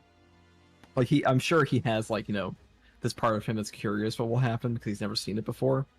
But the merger itself, I feel like it has to be a more calculated thing, especially with the way he created Yuji. Like this was a pretty long-term plan for some giant kaiju basically to come up. Isn't that the meme though? Isn't that like why I feel like a lot of people were kind of mad about that? I remember when that first happened, when actually he had that exact sentence of like, oh, who knows, it's all for fun anyway. Everyone was like, are you fucking for real? I just put the way he talks to Yuki gives like a different personality initially. When she's like, oh, all we have to do is get rid of cursed energy, his facial expression changes completely. He gets serious and he says like, no, it's about optimizing cursed energy. And that was a big moment for me and Gege. I think they did like a almost double spread on it, to showcase that like he's serious about this issue, but we don't know why. Definitely. I feel like the last thing that I think would be great to kind of cap off this this discussion, then move on to the final segment. How do we think Sukuna is gonna die? What's gonna happen? Is Yuji gonna kill him? Is the merger gonna happen and the merger kills him? Sukuna gets absorbed into the merger. Kenjaku fucking busts out of his mouth like alien and becomes reborn from Sukuna's vessel. What do you guys think is gonna happen? Corkless, do you want to go first? I'll say. I think it kind of has to be Megami or Yuji. Like those are the only two options to me. Anyone else would feel like they just don't have a lot of interaction with him in the story. The only characters that have any major interaction with Sukuna are Megami, Yuji, and Kenjaku, and Gojo. And I put Gojo last because his is more like one fight, like one half fight, then another fight. And the whole character arc of Sukuna here that Gege is trying to put him on is that this is a guy that doesn't value love whatsoever. And even if he dies, and even if he is irredeemable at the end of the story, I feel like he has to understand, like him understanding where Yuji was coming from. I think that might be part of it. I don't think he'll get a redemption arc. I've seen people talking about that. I think Sukuna's far beyond that. But him having an understanding of what love is at the end of his life, I think that's where it's probably headed. I'm just imagining like Yuji has to coexist with Sukuna's mouth for the rest of his life. That's the epilogue. Oh, damn. He just becomes a vessel. They learn to coexist together, and then Jujutsu Kaisen 2, Sukuna is actually a good guy. It's like Naruto Kurama situation. Not actually, but yeah, no, like I agree. I do feel like if Yuji gets another kill stolen from him, that would be tragic.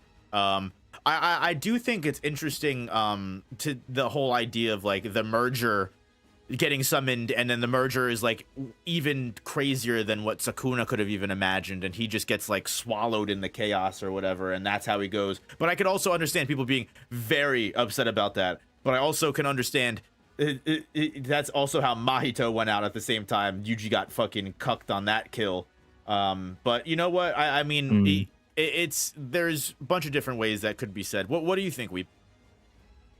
Yeah, I don't know. I feel like JJK is such like, especially right now, is such an like interesting and ambiguous spot. Like, because I personally believe that the next chapter we might actually start something new.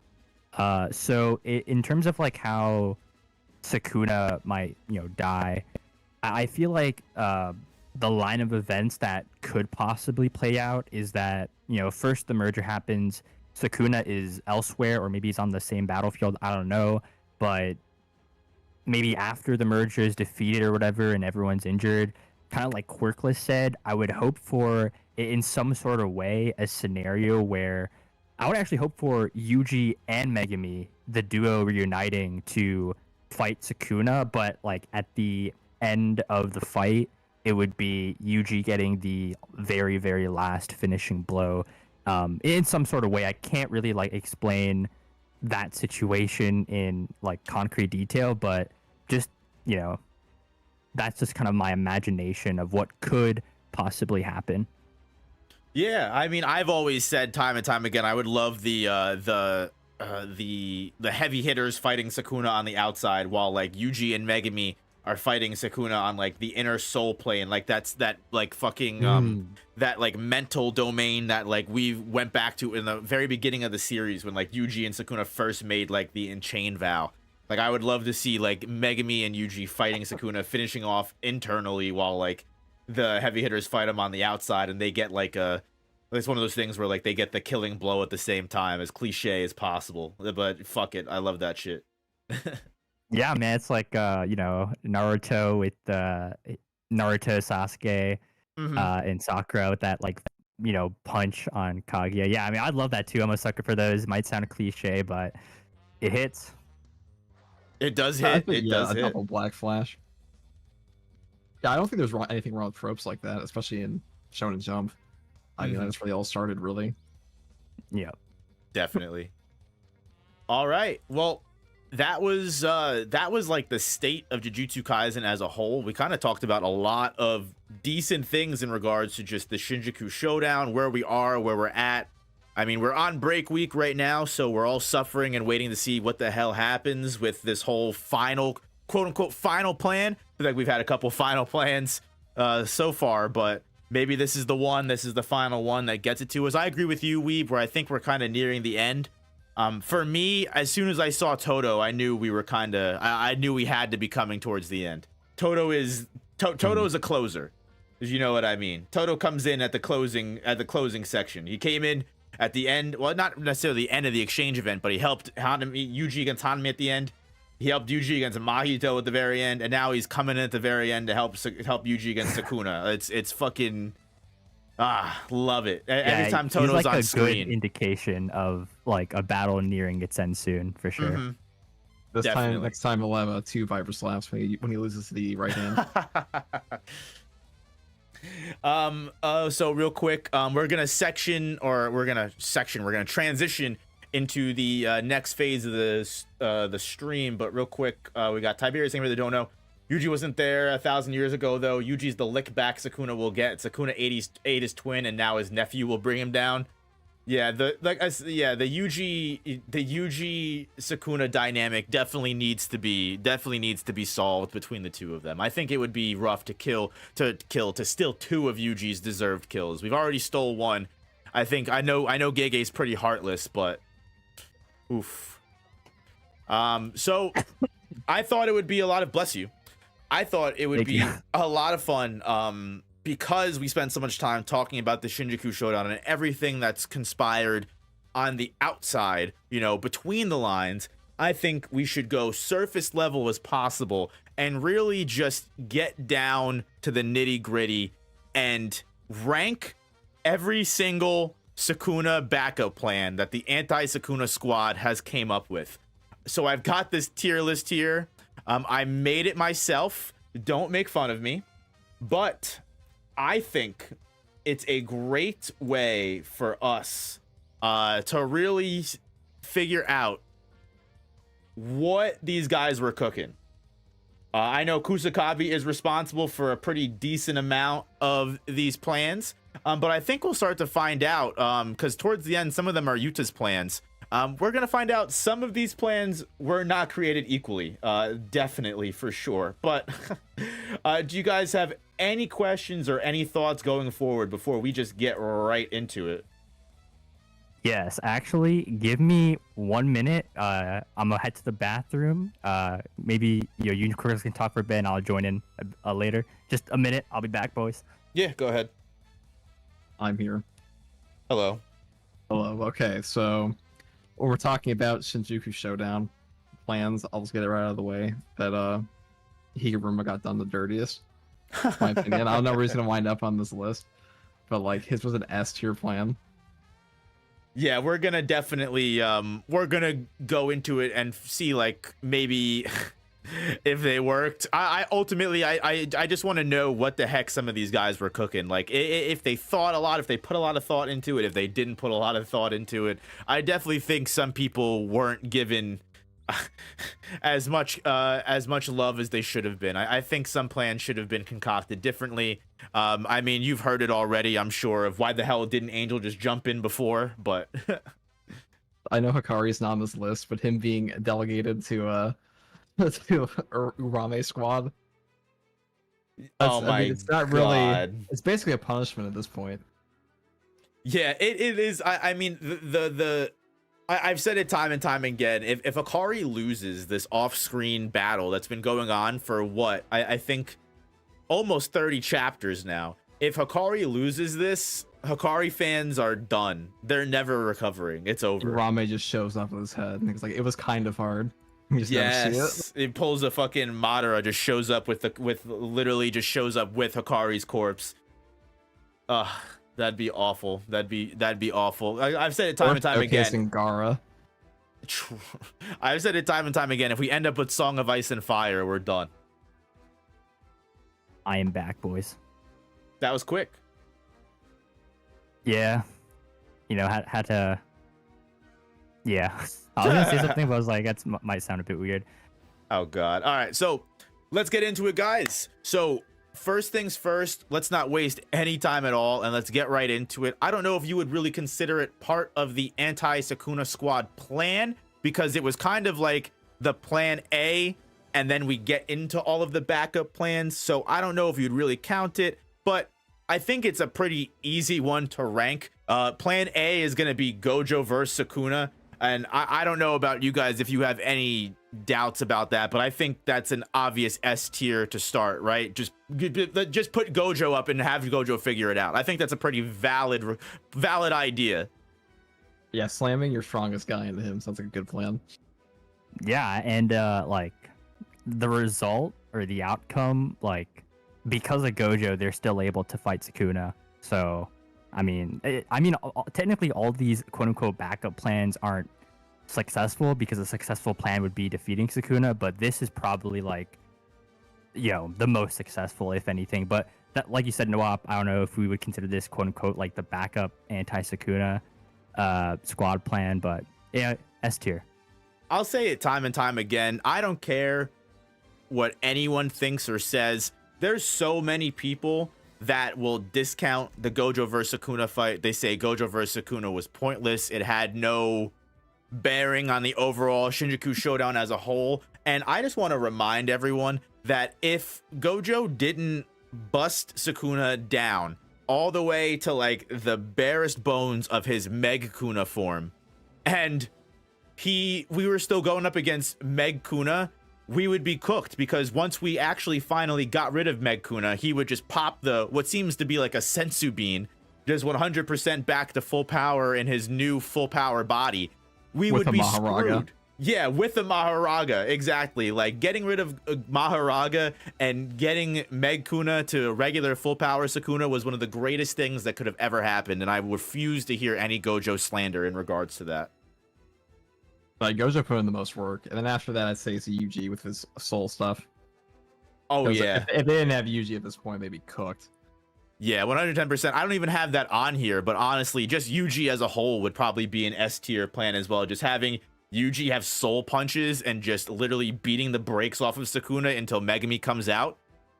Another great plan. I really can't knock him for that either. So moving along here, now we can actually get into the backup plans because, of course, Gojo wasn't able to seal the deal. He wasn't able to completely kill Sukuna. If anything, some people would argue he made Sukuna stronger, but I digress. Up next is Kashimo's plan against Sukuna, which was to just release his curse technique and take care of Sukuna all by himself, except no help whatsoever from the outside. And don't worry, guys, I've got this. Hold my beer. Where do we think that goes? S in spirit, F in effectiveness. I like that. Ooh, this one is hard because I'm thinking like, okay, Kashimo, obviously he wanted to fight Sukuna. Like, technically, he did push Sukuna to the edge to go into his full form. And I know, like, anyone relatively strong like Kashimo, such as the heavy hitters, they could have probably done the same. Like, if they were in Kashimo's situation, they probably could have pushed Sukuna to go into his full form. But I think it was good that Kashimo was the one to do that, because Kashimo either way was not gonna participate in any of the future plans. So they kind of used like Kashimo as like A meat shield.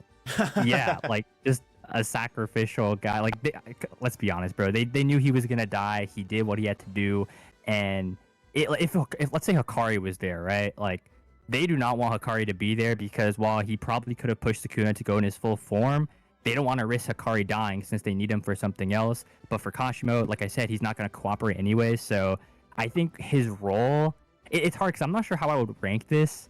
If it's like effectiveness, if it's like overall, because if it's overall, I'd probably put it in like B or C. I don't know. I kind of agree with like Quirkless, where like I think like S for the spirit, but F in execution. Like, It looked cool. Like, yeah, it looked cool. Like Kashimo, I've always been, I've said Kashimo was gonna get sliced and diced in one shot since he was introduced all the way back in like chapter 159 or something like that. You can check the receipts. So I wasn't surprised when he got, you know, literally sliced and diced. But at the same time, like, Kashimo, you were going up against this 1,000-year-old sorcerer that everyone around you said was the strongest person they've ever met in their lives. You don't know anything about what they can do, where they're at, and you just jump in to fight them with no plan. Just, I'm gonna fucking jump at him.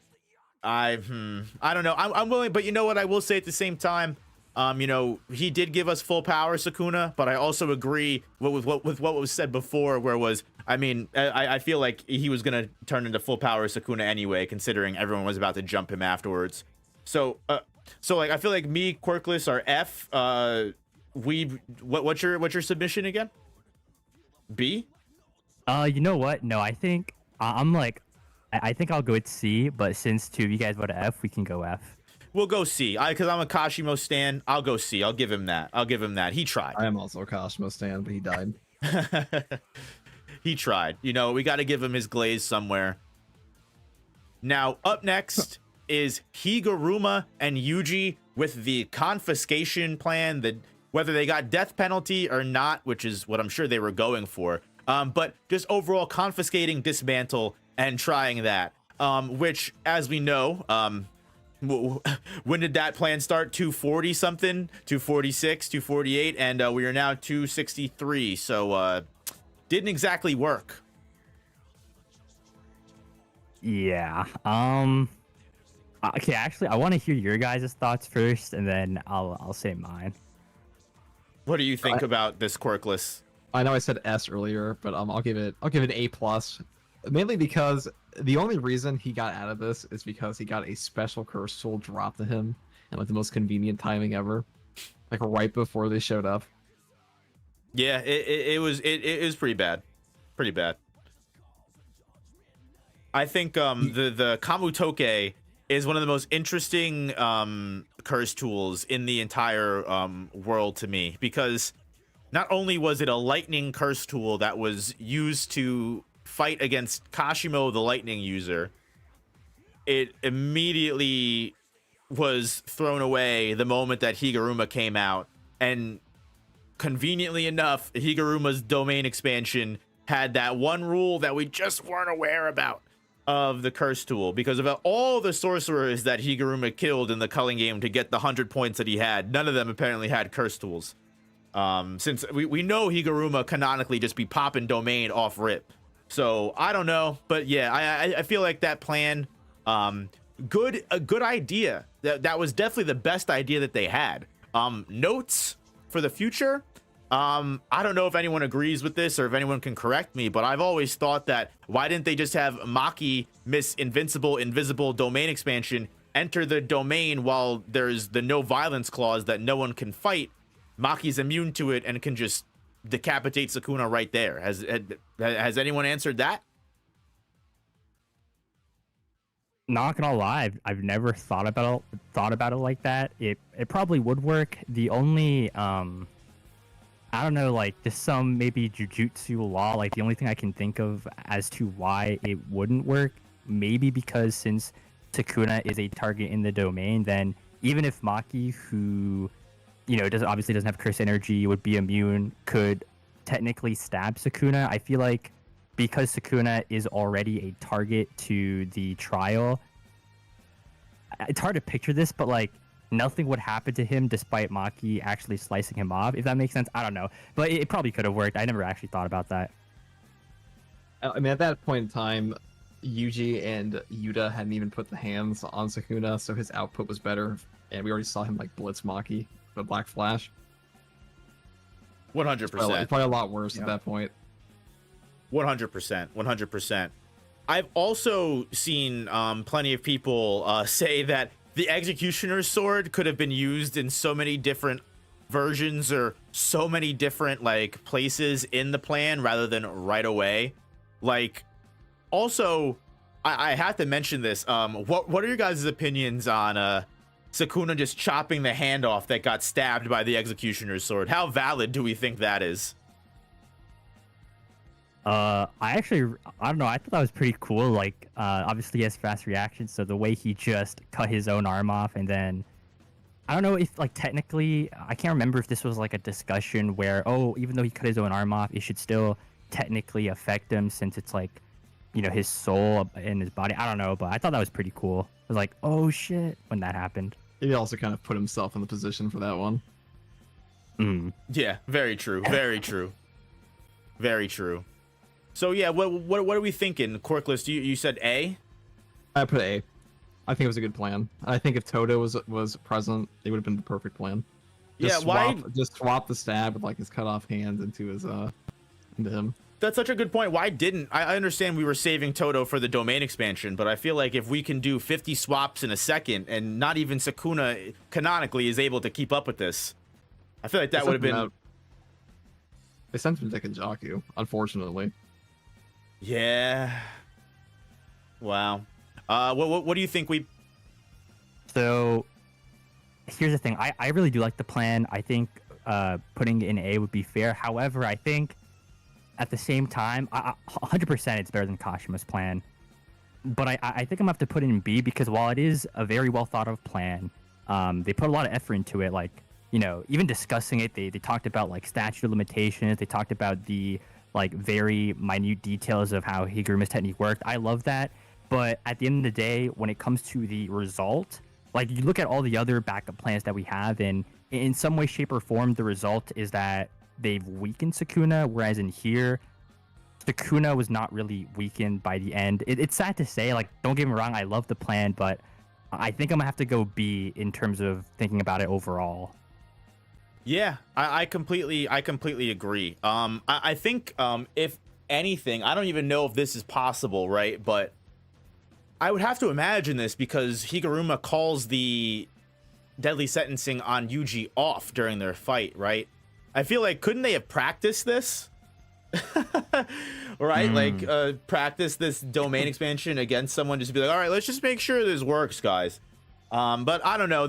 I mean, you could say, you know, hindsight is 2020. We can make fun of the plans all we want. That's kind of the point of the video. But I still think genuinely, yeah, I have to agree. I think I'll give it B tier, because while I agree with Quirkless in that it's A, high tier for the idea, using Higuruma, some character that has a instant win condition and a guaranteed no violence domain expansion that would trap Sukuna with no way for him to fight back, using that to their advantage, who wouldn't, right?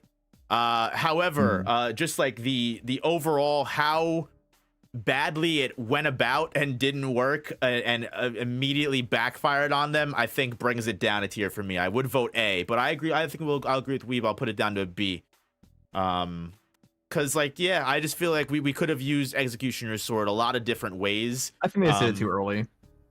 Yeah, they definitely used it. They blew their load too quickly. Blew it at the jump. If you have Toto, I just, like, at the time we didn't know they had Toto, but they knew. I would save so much stuff for him to show up, because he's busted. Like, Boogie is more Boogie busted than ever with the Viper Slap. Or even, like, give, like, we know that Higuruma was able to throw the Executioner's Sword to Yuji. Like, throw the Executioner's Sword to Maki, the invisible woman, and then just have her disappear, and then hold Sukuna off until, you know, like, have Maki, you know, jump into the Yuta domain and stab Sukuna with the Executioner's Blade. I imagine he'd sense the glowing cursed energy sword. But, I mean, she hit him with Soul Split Katana, didn't she? He would. Yeah, they had that, like, they already had that in the domain. Oh, right. It was hidden inside of Rika. You're right. You are right. Okay. Well, yeah.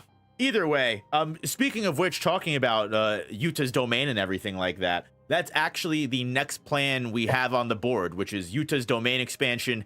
The whole idea. Now, granted, I have Yuta and Maki separated because I'm sure the plan ultimately could have been that, you know, let's have Yuta use his domain. We could potentially kill Sukuna inside the domain. If that does not work, then Yuta, break your domain. Let's move on to the next phase. So considering that Maki's jumping of Sukuna is separated, Yuta killing Kenjaku, jumping back into Shinjuku, and then domaining so him and Yuji can, you know, just double team him, and the classic Juju jumping inside of his domain. What do we think of that? Where does that rank?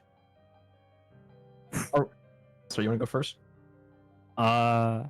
Yeah, I guess just immediate thoughts, immediate reaction. As I'm trying to remember, I think I would just honestly put this as A, because I feel like they really did, like, they didn't just, okay, Yuta, use your domain expansion and wish for the best outcome to happen. No, instead, I feel like they really planned the exact moves that would take place inside the domain. So kind of like what you said, Noop, Sukuna would have to be, like, obviously forcing his arms and hands to be busy using Hollow Wicker Basket to counter the domain sure hit. And just by considering that detail, it allows Yuta, Rika, Yuji to just land attacks on Sukuna a lot easier than normal. And I like the, you know, the specific choice of putting Yuji inside that domain to obviously get more soul punches in, further disconnecting Sukuna's connection from Megami. Because that's done on purpose, right? Like, their main goal here at the time, or kind of throughout the fight, is just, it wasn't really to kill Sukuna, but to first save Megami from Sukuna's body. And to an extent, like, this plan, the reason why I'm putting it at A is because, like, the structure of the plan did work.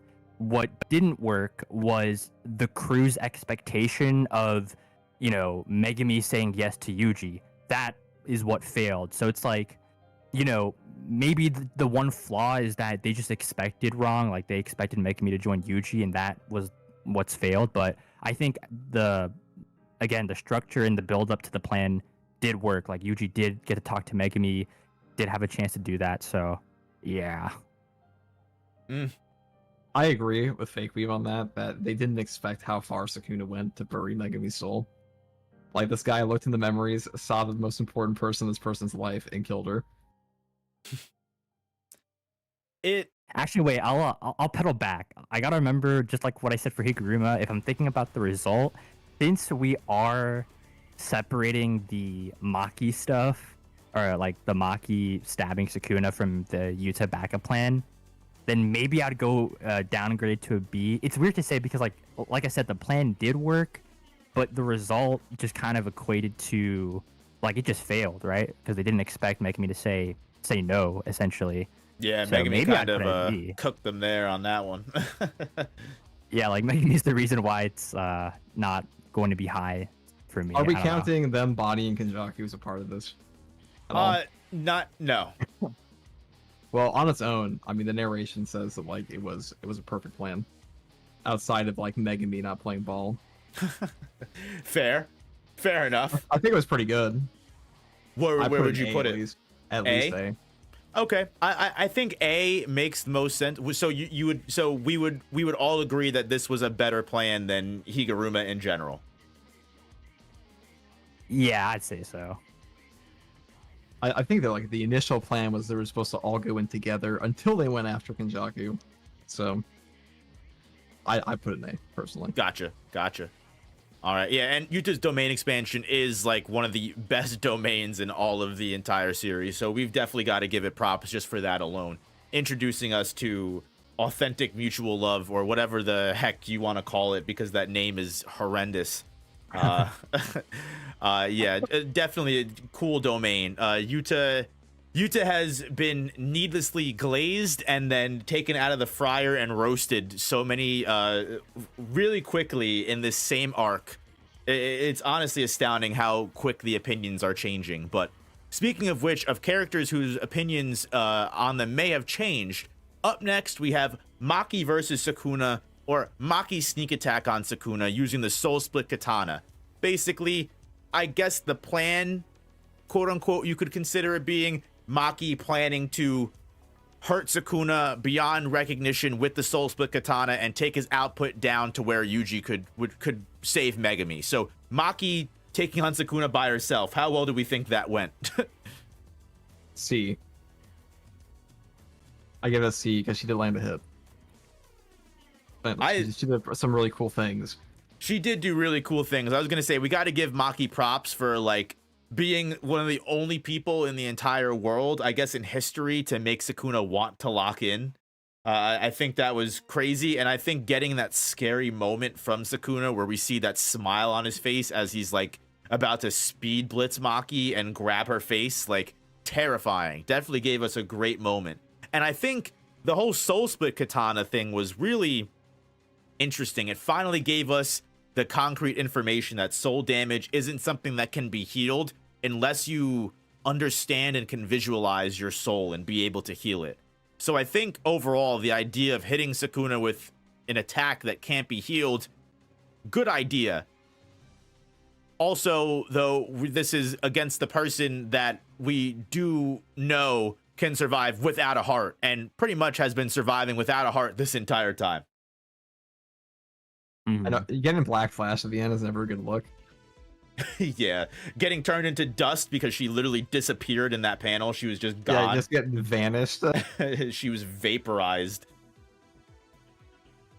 So wait, do you guys consider like Maki's backup plan to be like basically her stabbing Sukuna and then beyond that like her fighting Sukuna also? Yeah, pretty much. Just her entire segment of just her and Sukuna. Oh, okay. So, because I was gonna say, if we were just counting like the backstab as the backup plan, then I'd probably put it higher in the sense that I really like the way like Yuta's domain, instead of it actually collapsing, he forcefully took it down and actually tricked Sukuna for Maki to get a hit. I thought that was pretty sick. But if we're counting like, I guess we can make that the that? main point. That is mostly the main plan, you know. Also, So you could rank it on that if you want. I'm basically is what I'm saying. if I was ranking it on that, I'd probably put it like, 'cause it's kind of like, it's also kind of short in a way, like it's effective but short. So maybe B to be fair. Like, I don't know. Okay. I mean, obviously, whatever you guys think too. if we're adding in Yuta's whole plan, I mean, there was a lot of dedication to the plan because he was literally falling apart while he collapsed the domain manually. Yeah, he was literally on death's door. Literally on death's door. Literally, like, slipping into 2 pieces while he's doing it. So I'd say that's at least a C+. Okay. So wait, actually, sorry, hot take. I think I'm gonna go because as I'm looking at the panels, like this move kind of did damage Sukuna's heart and was pretty like detriment to his performance fighting the rest of the sorcerers. So my opinion, I'm gonna push it up to A. Okay. So I think we can definitely meet in the middle here. I think probably I would give it around the same level of viability as like the Higuruma Executioner's Sword plan. I'd probably give it a B. And I think that makes sense because I think, Corkless, you gave it a high C. Weeb, you're giving it an A. I think meeting down the middle is probably best to give it a B. Similar idea. They were hoping that they could, that stab would probably do a little bit more than it actually did, right? But I do have to admit that the whole planning on Yuta's part was, Oscar worthy, I should say. Good on him. Honestly, that's something that I do want to bring up. Maybe it's a little bit too early, but we're getting into a portion of the story where I've noticed that as a former Kusakabe hater, I don't really hate him too much after his recent struggle against Sukuna. I think he's earned his due. But as a recent Kusakabe hater, everyone and their mother was arguing with me that, are you kidding me? Kusakabe is the mastermind behind this whole plan. Kusakabe is the one that's done this whole entire arc. He's the biggest, most important person. I beg to differ. It seems to me that Yuta was the mastermind behind almost everything, especially for one from now until going forward. I think maybe you could argue that destroying the domain, faking it, and having Maki stab Sukuna was one of Kusakabe's last plans, but Miguel and LaRue, Wee, Toto, some of the things that we're going to be talking about later, that was all on Yuta. So I think Yuta is the one that deserves some of the most props for coming up with these anti-Sukuna plans. I don't know if any of you guys disagree with me. I think it's a group effort, obviously, with all of them. All right, everyone gets a participation trophy over here. Yeah, I mean they should. They were part of a giant brainstorm group for this. It's fair, very fair. So yeah, going forward, speaking about Miguel and LaRue, their whole entire inclusion into everything I think needs to be studied, because the amount of hype that I think was generated around Miguel, and then the fall off from that needs to be studied, to go from one chapter of, oh my god, this guy's gonna be as strong as Gojo, oh my god, this guy's curse technique is going toe to toe with Sukuna, oh, and he's gone, he left, he's running away now. Okay, yeah, like he knows his limits, his time. Like he knows that he can't be here for too long, but for his time that he was here and fighting in the battlefield, I mean, I can't lie, like Miguel was really clutch. He saved Wee. I think, yeah, Kusakabe as well, like LaRue grabbed him. And in the end, like what that resulted in was, first of all, like having the rest of the crew taking a break and recovering, allowing Miguel to fight Sukuna and distract him for a bit. Because after that segment, that's when, Eugene Chozo recovered and he came in. Maki also, that's actually the moment when Maki also blitzed and took off Sukuna's arm. So, dude, I'm not gonna lie, like Miguel, he was pretty effective in the fight. I'd like to hear your guys' thoughts. that's actually a good, I didn't even think about half of that. You've actually made me rethink, look at a whole other perspective of what they contributed. But yeah, Quirkless, what do you think? I mean, I think Miguel's useful. Saving Wee, one of the most important things you could possibly do in the fight, especially since he's the one that is bringing characters in and out from the Shoko Clinic. And on top of that, he brought along LaRue, who I gave a lot of shade towards initially because of his dumb hand CT. Me too. He's been like, oh yeah, well it can do this, and he just like gets a black flash on him. So I'm like, okay. Like that's pretty good, and they dipped. They didn't even get caught in the Malevolent Shrine. So the foresight and the power. Yeah, I think them showing up just for LaRue to get Black Flash, and funnily enough, he's what started the Black Flash chain that eventually ended up with Sukuna having his domain expansion back. So like you, I also gave LaRue plenty of hate, especially with that bum curse technique. But what turned out to be not a bum curse technique, because he actually, LaRue ended up, I think, coming in more clutch than Miguel did. Although you've made me consider a lot of different things as to how much Miguel actually helped out in that moment, and him being a wild card kind of gave the main anti-Sukuna squad, you know, the breather and enough time to kind of reset to like neutral almost, right? And like kind of regain ground in a fight that they were really beginning to lose. So you know what? Yeah, I honestly, you guys have really opened up a lot to me. What are you guys thinking? You think A maybe? You think it is, or are we thinking B? Definitely A. Saving Wee Wee on its own could be argued as like S, because they'd all be dead if he didn't do that. Yeah, I'm thinking like Wee Wee plus just the allowing the sorceress to recover, and you know we see the result. It was really effective, so I would say A as well. I don't know. It's like because I'm thinking of S, like maybe Gojo for Sukuna and how effective that was might just be in its own tier. So I'd put it at A. Gotcha. Now here's a question. Because we're rating it on plan, just overall plan in general. Do you think that the plan being for Miguel and LaRue to help out and stop Sukuna, and then them ultimately being like, you know what, this is too much for us, we're out. Do you think that misplaced trust and thinking that they would stay the whole time, does that affect your opinion at all on the plan, or no? Just curious. I wouldn't say so. I think he even told Yuta that like I can't remember, but I think he said like I'll stop and do what I need to do. He's not gonna fight Sukuna.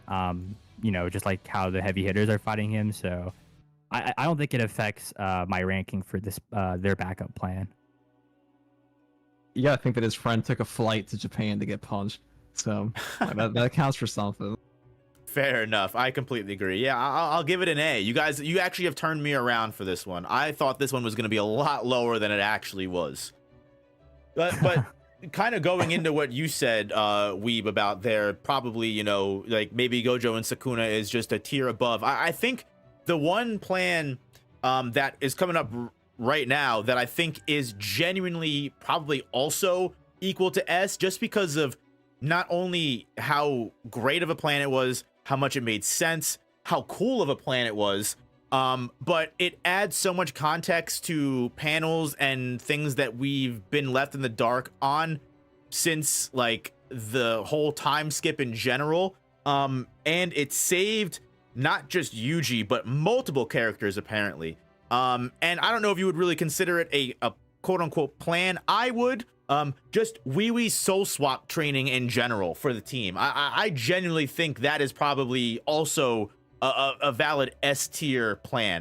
The soul swapping was like a godsend for these guys. Like it gave all of them the ability to learn simple domain if they didn't have it already. It gave Yuji the ability to learn reverse curse technique. It ended up being the main reason why Yuta was able to have, as I call it, decent of grasp on Limitless as he did, because he was able to soul swap train and learn a little bit from it before he ultimately took Gojo's body entirely. So like, I don't know if you guys disagree, you think it should be a little bit lower, but I think the soul swap was like one of the most clutch things that could have ever happened to the anti-Sukuna squad in general. Yeah, I actually didn't I didn't thought about that being a backup plan, but it makes sense to be a backup plan. I just forgot about it. But I mean, you pretty much, you know, nailed it on the head. Like, I think it's 100% S tier. You know, Yuji, like, even Akari said, right? Like, you can't be on the front lines fighting Sukuna without having domain expansion and or simple domain. So the fact that, like, obviously Yuji gained those abilities helped him a lot in this fight. I mean, like I said, you already broke everything down. So just how effective Wee Wee was, he's definitely S tier. Yeah. I agree. You just agree? Fair enough. Wee Wee, dude, like without him, it's all over. Yeah, no, he's I see a lot of people in chat even mentioning it. He was MVP for sure. Like, not even just with the soul swap, just his ability to like take care of the corpses, take care of the people that are injured and bring them back. I mean, that's why Sukuna was about to take his ass out. You know, he's like, you're honestly getting annoying. But like, yeah, Wee top tier MVP alongside the Shiesty Sorcerer. I've been a big Ino hater as well. But yeah, I think this arc made me love Ino. The fact that Ino gave it his all and he got that last little hit in with Nanami's 7-3 curse tool for Yuji to hit that Black Flash. Yeah, Ino won me over. It's Shinjuku Showdown won me over on most of the characters that I hated. And Gege might even be able to make me, you know, forgive another fumbler, massive fumbler, but we're getting a little bit too far ahead of ourselves here. This plan, I think maybe another S. Maybe I'm glazing a little bit too much because I love him as a person, and every time he's on screen, it makes my day. But just Todo as a plan in general, technically I consider this a backup plan because they always knew that Sukuna's domain might come back. So him having the Boogie Woogie swap ready to go whenever it was going to get broken out, to the point that they literally had to hide it from Yuji just in case that information leaked to Sukuna. Yeah, I think Todo counts as a backup plan. And yeah, I love Todo. So don't ask me what I'll rank it because I'll give it an S++. Yeah, see, the thing is, I don't really have any reason why it wouldn't be at least S or A, like, or anything below that, because what went wrong with Todo, you know, joining the battlefield? Like, everything, like, he came in and really just, you know, gave hope to Yuji and the fight against Sukuna in general. It almost sounds like unfair, but it is, like, you know, that's how it was, and that's, you know, Todo. So like S, I don't know, I can't really put it at A because, like, you know, nothing really went wrong with him coming in. Maybe if we just leveled how effective it was compared to, you know, Wee and, you know, his effectiveness. But yeah, to me it's like maybe bottom S or top A. Quirkless. I agree with the Boogie Woogie being absolutely in the S tier or top A, because like he said, anything that goes in, any time that Todo showed up, everything just went better. And really, the main downside of Todo is that he didn't show up earlier, because all the other plans they had would have probably popped off.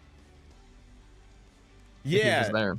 It's crazy to me that Mahito actually improved Todo by taking away one of his arms. The Vibra Slap is like one of the craziest things known to man, and just the ability or the binding vow that Todo has to like increase the range of his curse technique, lower the range of his curse technique, just depending on how many swaps he gets in that second.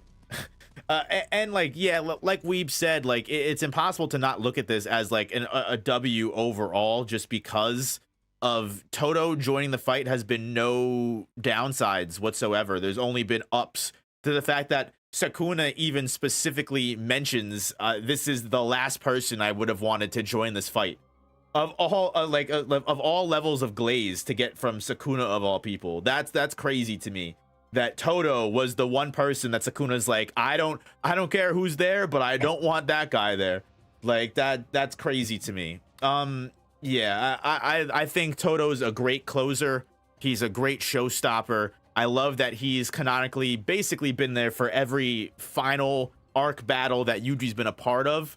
And yeah, it's genuinely crazy to me how much Todo has come in. I don't think I can put Todo at an S tier, because as even Quirkless said, like as much as it was good to have Todo as a way, an escape plan for Sukuna's domain expansion, God forbid it comes back, and having him be in the dark, that way they can save those people. There are multiple different plans here that we've already discussed where Todo could have been so helpful. Specifically, like we already mentioned, the Higuruma plan, like Executioner's Sword with 50 swaps that Sukuna can't keep up with. One of those Yuji punches that lands is actually Yuji shanking Sukuna with the Executioner's Blade, or vice versa. Higuruma even does the dirty. Like it's so good of a plan that it should have been used earlier. And but I don't think I can say it was as integral because of that. I don't think I can say it was as integral to the backup plans as like Wee was or Gojo was. I feel like those were like two of the most important pieces to the pie. Todo, while being a great plan, I think A tier makes the most sense, and I feel like you guys probably agree, right? Yeah, I mean, even too, like when he joined, I'm pretty sure he doesn't he save like 4 characters technically, like with As far as we know, I'm sure they're safe, but technically he's like, oh, I don't know if they're alive or not. They haven't came back yet, but they're probably safe. Oh, they're fine. They're fine. They're probably safe. That'd be crazy if that imagine that bombshell after we kill Sukuna, murder's over, smoke clears, everyone's just fucking dead. I will say that one moment where Yuji has come so far to like not get broken by shit like this, but like I love that like even the narrator was at least honest, like when the domain expansion ended and it was just Yuji and Sukuna standing there, and Yuji's like, everyone died. Huh. Yeah. He's like, you know, I want to revenge Choso, but sheesh, this is not looking good. Yeah, that was like flashbacks to like Yuji looking at the destruction in Shibuya. I was getting like the same vibes as that. Yeah. So here's something that I'm curious on how either of you feel about, because I know this is one of the most polarizing moments in all of the fandom.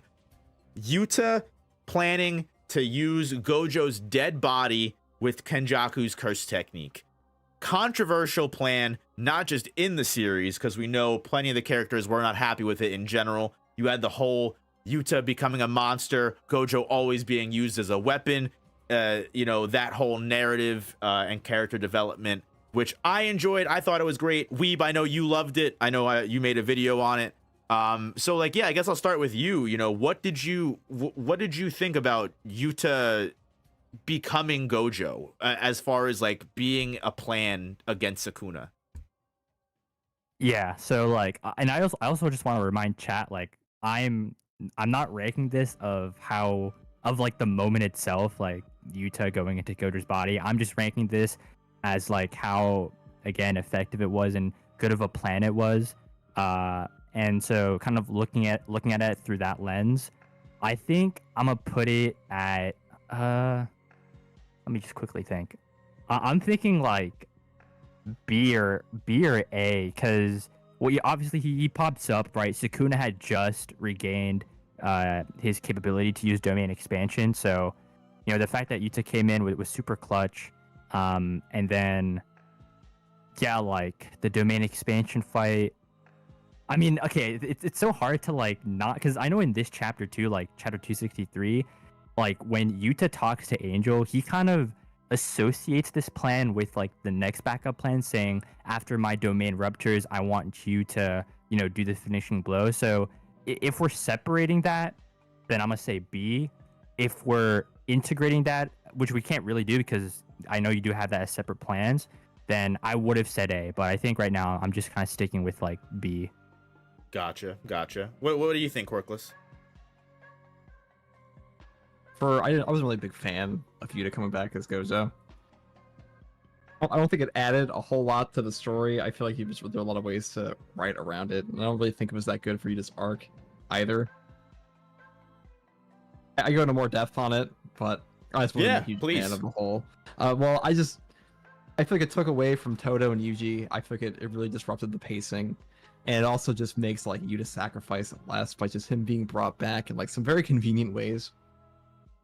I think he should have just died, if I'm being honest. God damn. Fair. No, I completely, because you know what? The one thing I will say is Yuta, who's currently needs to hit his life alert button, he's falling, he can't get up. It's like if this ultimately, I mean, obviously Sukuna was going to domain expansion both Yuji and Todo. So Yuta coming back as Gojo and domain clashing in that very moment was necessary, because if it wasn't, Sukuna would just come off of curse technique cooldown and bust Yuji and Todo, and then that would have been the end of the Shinjuku Showdown. That would have been the end of Jujutsu Kaisen. So obviously something had to interrupt the domain expansion. But I mean, until we see the end of it so far, from what it seems like, Yuta's plan to do this was not well thought out at all. Yuta had really no understanding of the limitless technique. He wasn't able to completely master it, so he didn't do as well in the domain clash as he thought he was going to. He wasn't able to go through Gojo's memories fast enough in order to learn how to properly fire purple, which ended up, I mean, it still went off. It still, you know, stopped the domain clash and put Sukuna back into cooldown. But at the end of the day, cooldown doesn't last forever. That domain's going to come back. And Yuta's only got 5 minutes. We don't even know what happens at the end of that 5 minutes. Yuta could stay dead at the end of that 5 minutes. Who knows? I agree it's necessary for the scenario we were given, but I also just think you don't have to have Sukuna being able to endlessly do his domain again. I see what you're saying. And that wasn't me trying to like. No, I understand what you're saying. I just don't think it added something to the story. Fair. No, I completely. What do you think, Weep? Wait, I actually want to ask you guys this. So, you know, talking about this as like how effective it was as a backup plan, are we counting like even the part where Yuta kept his domain shards around? Is that considered? I wouldn't even really. This, I wouldn't, because I don't think that was part of the plan. I think that's just Yuta kind of like adapting to the situation. Yeah. Yeah, I guess I just put it because, like you said, Noop, like the point of this domain battle initially was to, you know, if it went well, was to obviously have Sukuna get like the unlimited void flooded to his brain. Instead of that happening, we didn't get the worst case scenario, but we got like the middle ground where both domains ruptures, and then you know, it's just kind of evened the odds there. Like Sukuna's curse technique did get burnt out. That's kind of huge. So I feel like considering that, on top of the domain thing, like we said earlier, how Sukuna was about to use his domain, in terms of how good of a backup plan it was, I feel like B, maybe even low A, but like I know obviously like any disagreements is totally understandable. Yeah, I honestly, it reminds me of like Kashimo's plan, honestly, where it's like it was really a Hail Mary. In my honest opinion, it was really like, it really was a last resort, to the point that like Yuta wasn't even able to execute the plan as well as he thought he would, because there were so many unknown factors going into everything that it just ultimately ended up not.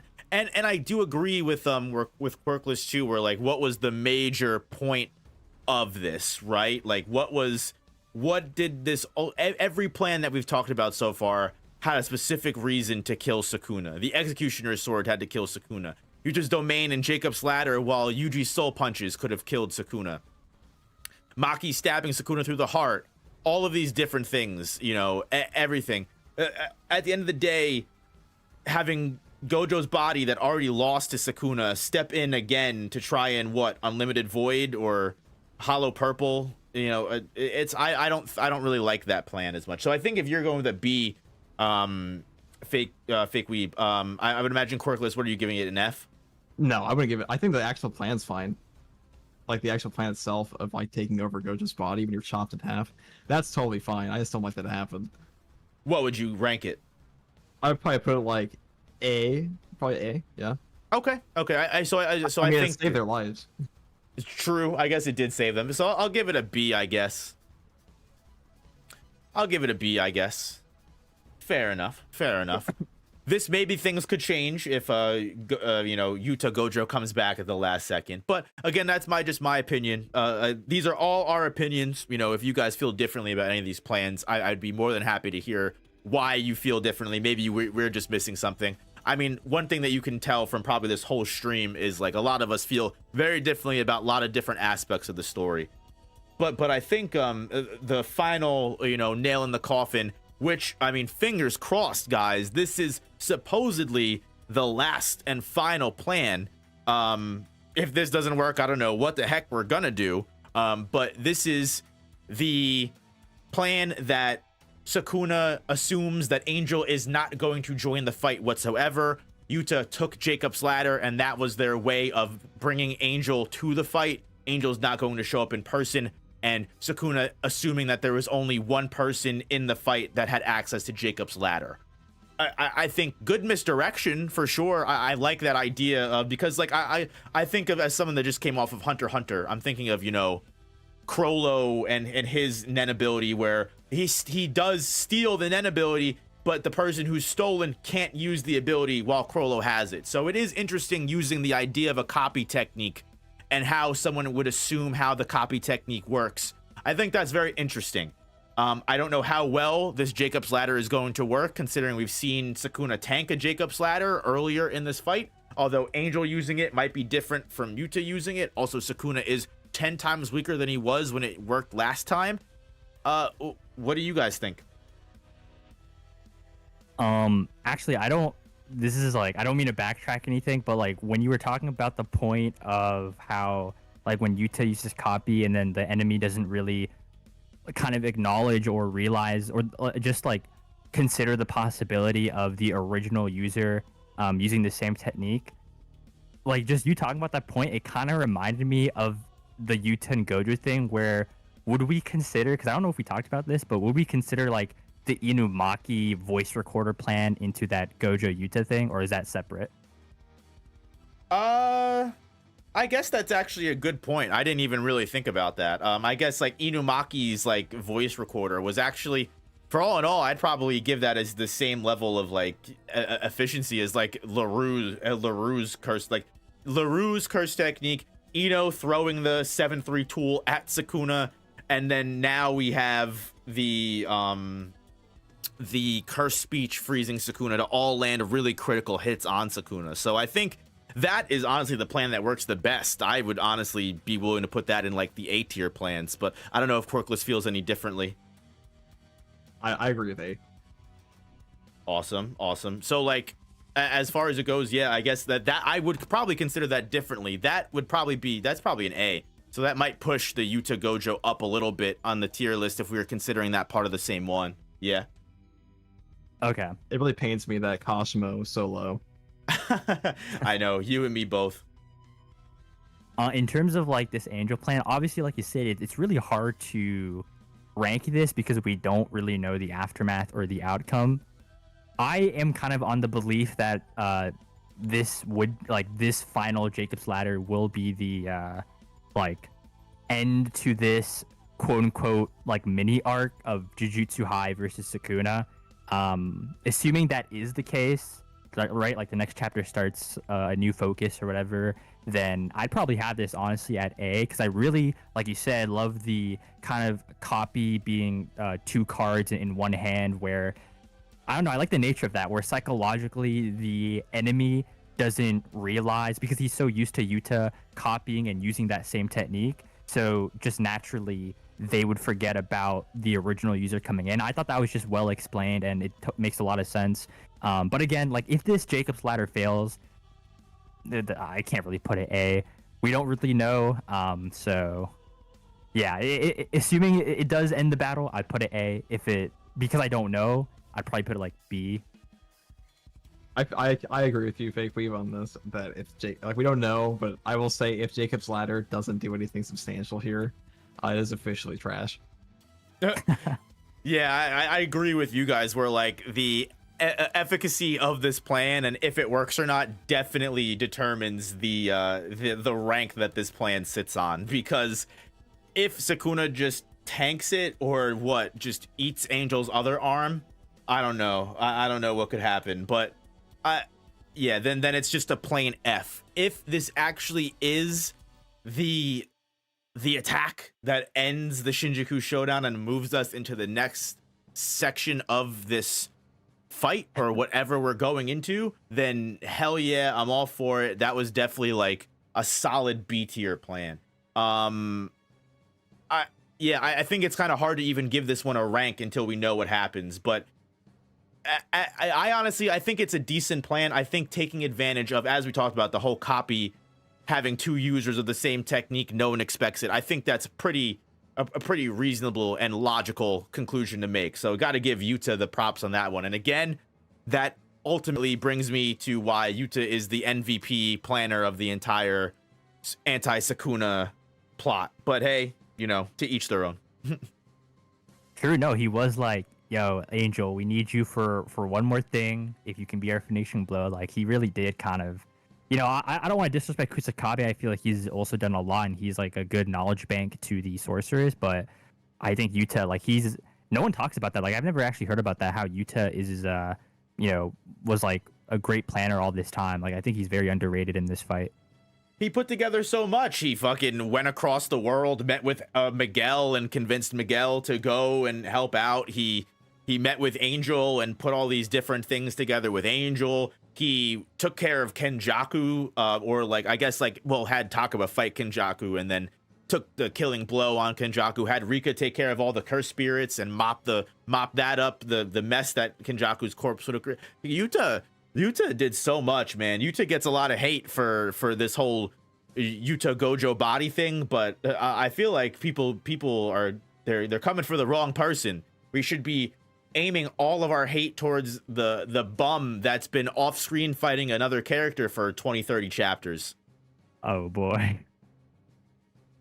Insane. Yeah, if I had Hikari on this list, Hikari would be the F for sure, without fail. Yeah, poor Hikari. Man, I think that was actually like a conversation before this all happened. It's crazy. The amount of times that like we would go into the leak being like, all right, are we gonna cut to Hikari and Arame today, guys? It's like it's the meme of the old lady when they're wheeling them off. It's like, oh, we're gonna cut to Hikari and Arame today, sweetie, and it's like, yeah, grandma, we'll get there. I've never heard it said like that, but yeah, that's pretty accurate. Almost 30 chapters. It's honestly insane. Doesn't deserve it, I guess. Yeah, it doesn't. So yeah, if the F is looking a little lonely, so Hikari definitely goes there if we were to put him there. As far as it goes next week, for the people that may be watching this later, you'll know where Angel gets ranked because we've already put it clearly. If it works, definitely I'll put it in like a B, maybe an A tier. If it doesn't, then Hana and Hikari, the two H's, can hang out together and make Triple H. That was the worst joke ever. I'm ending stream now. I'm sorry. That was embarrassing. But all right, yeah, that was the ranking for sure. And I think I know some people kind of disagree in chat with some of the rankings, but I think we did a pretty good job. I respect all of your guys' opinions, and I thank you. Yeah, 100%. Like, obviously, you know, everyone has their own opinions, and I think at the end of the day, we can always just agree to disagree respectfully. And yeah, this was like a ton of fun. Yeah, this was a fun list for sure. Most of the time, I'm not a big fan of tier lists, but it was pretty unique. Yeah, no, I appreciate both of you guys. Really quickly, we're gonna be coming into the end of stream. Let me check out some of these last donos that we got, and then I will stop holding you guys hostage and let you continue your days. We've got 85 Toucan. Thank you for the dono. Yo, operator, love your stuff. Question: why do leaks appear in a book form if the raw pages still need to be edited before publication? I feel like the chapters that get released weekly are definitely not the same chapters that get put in the volume.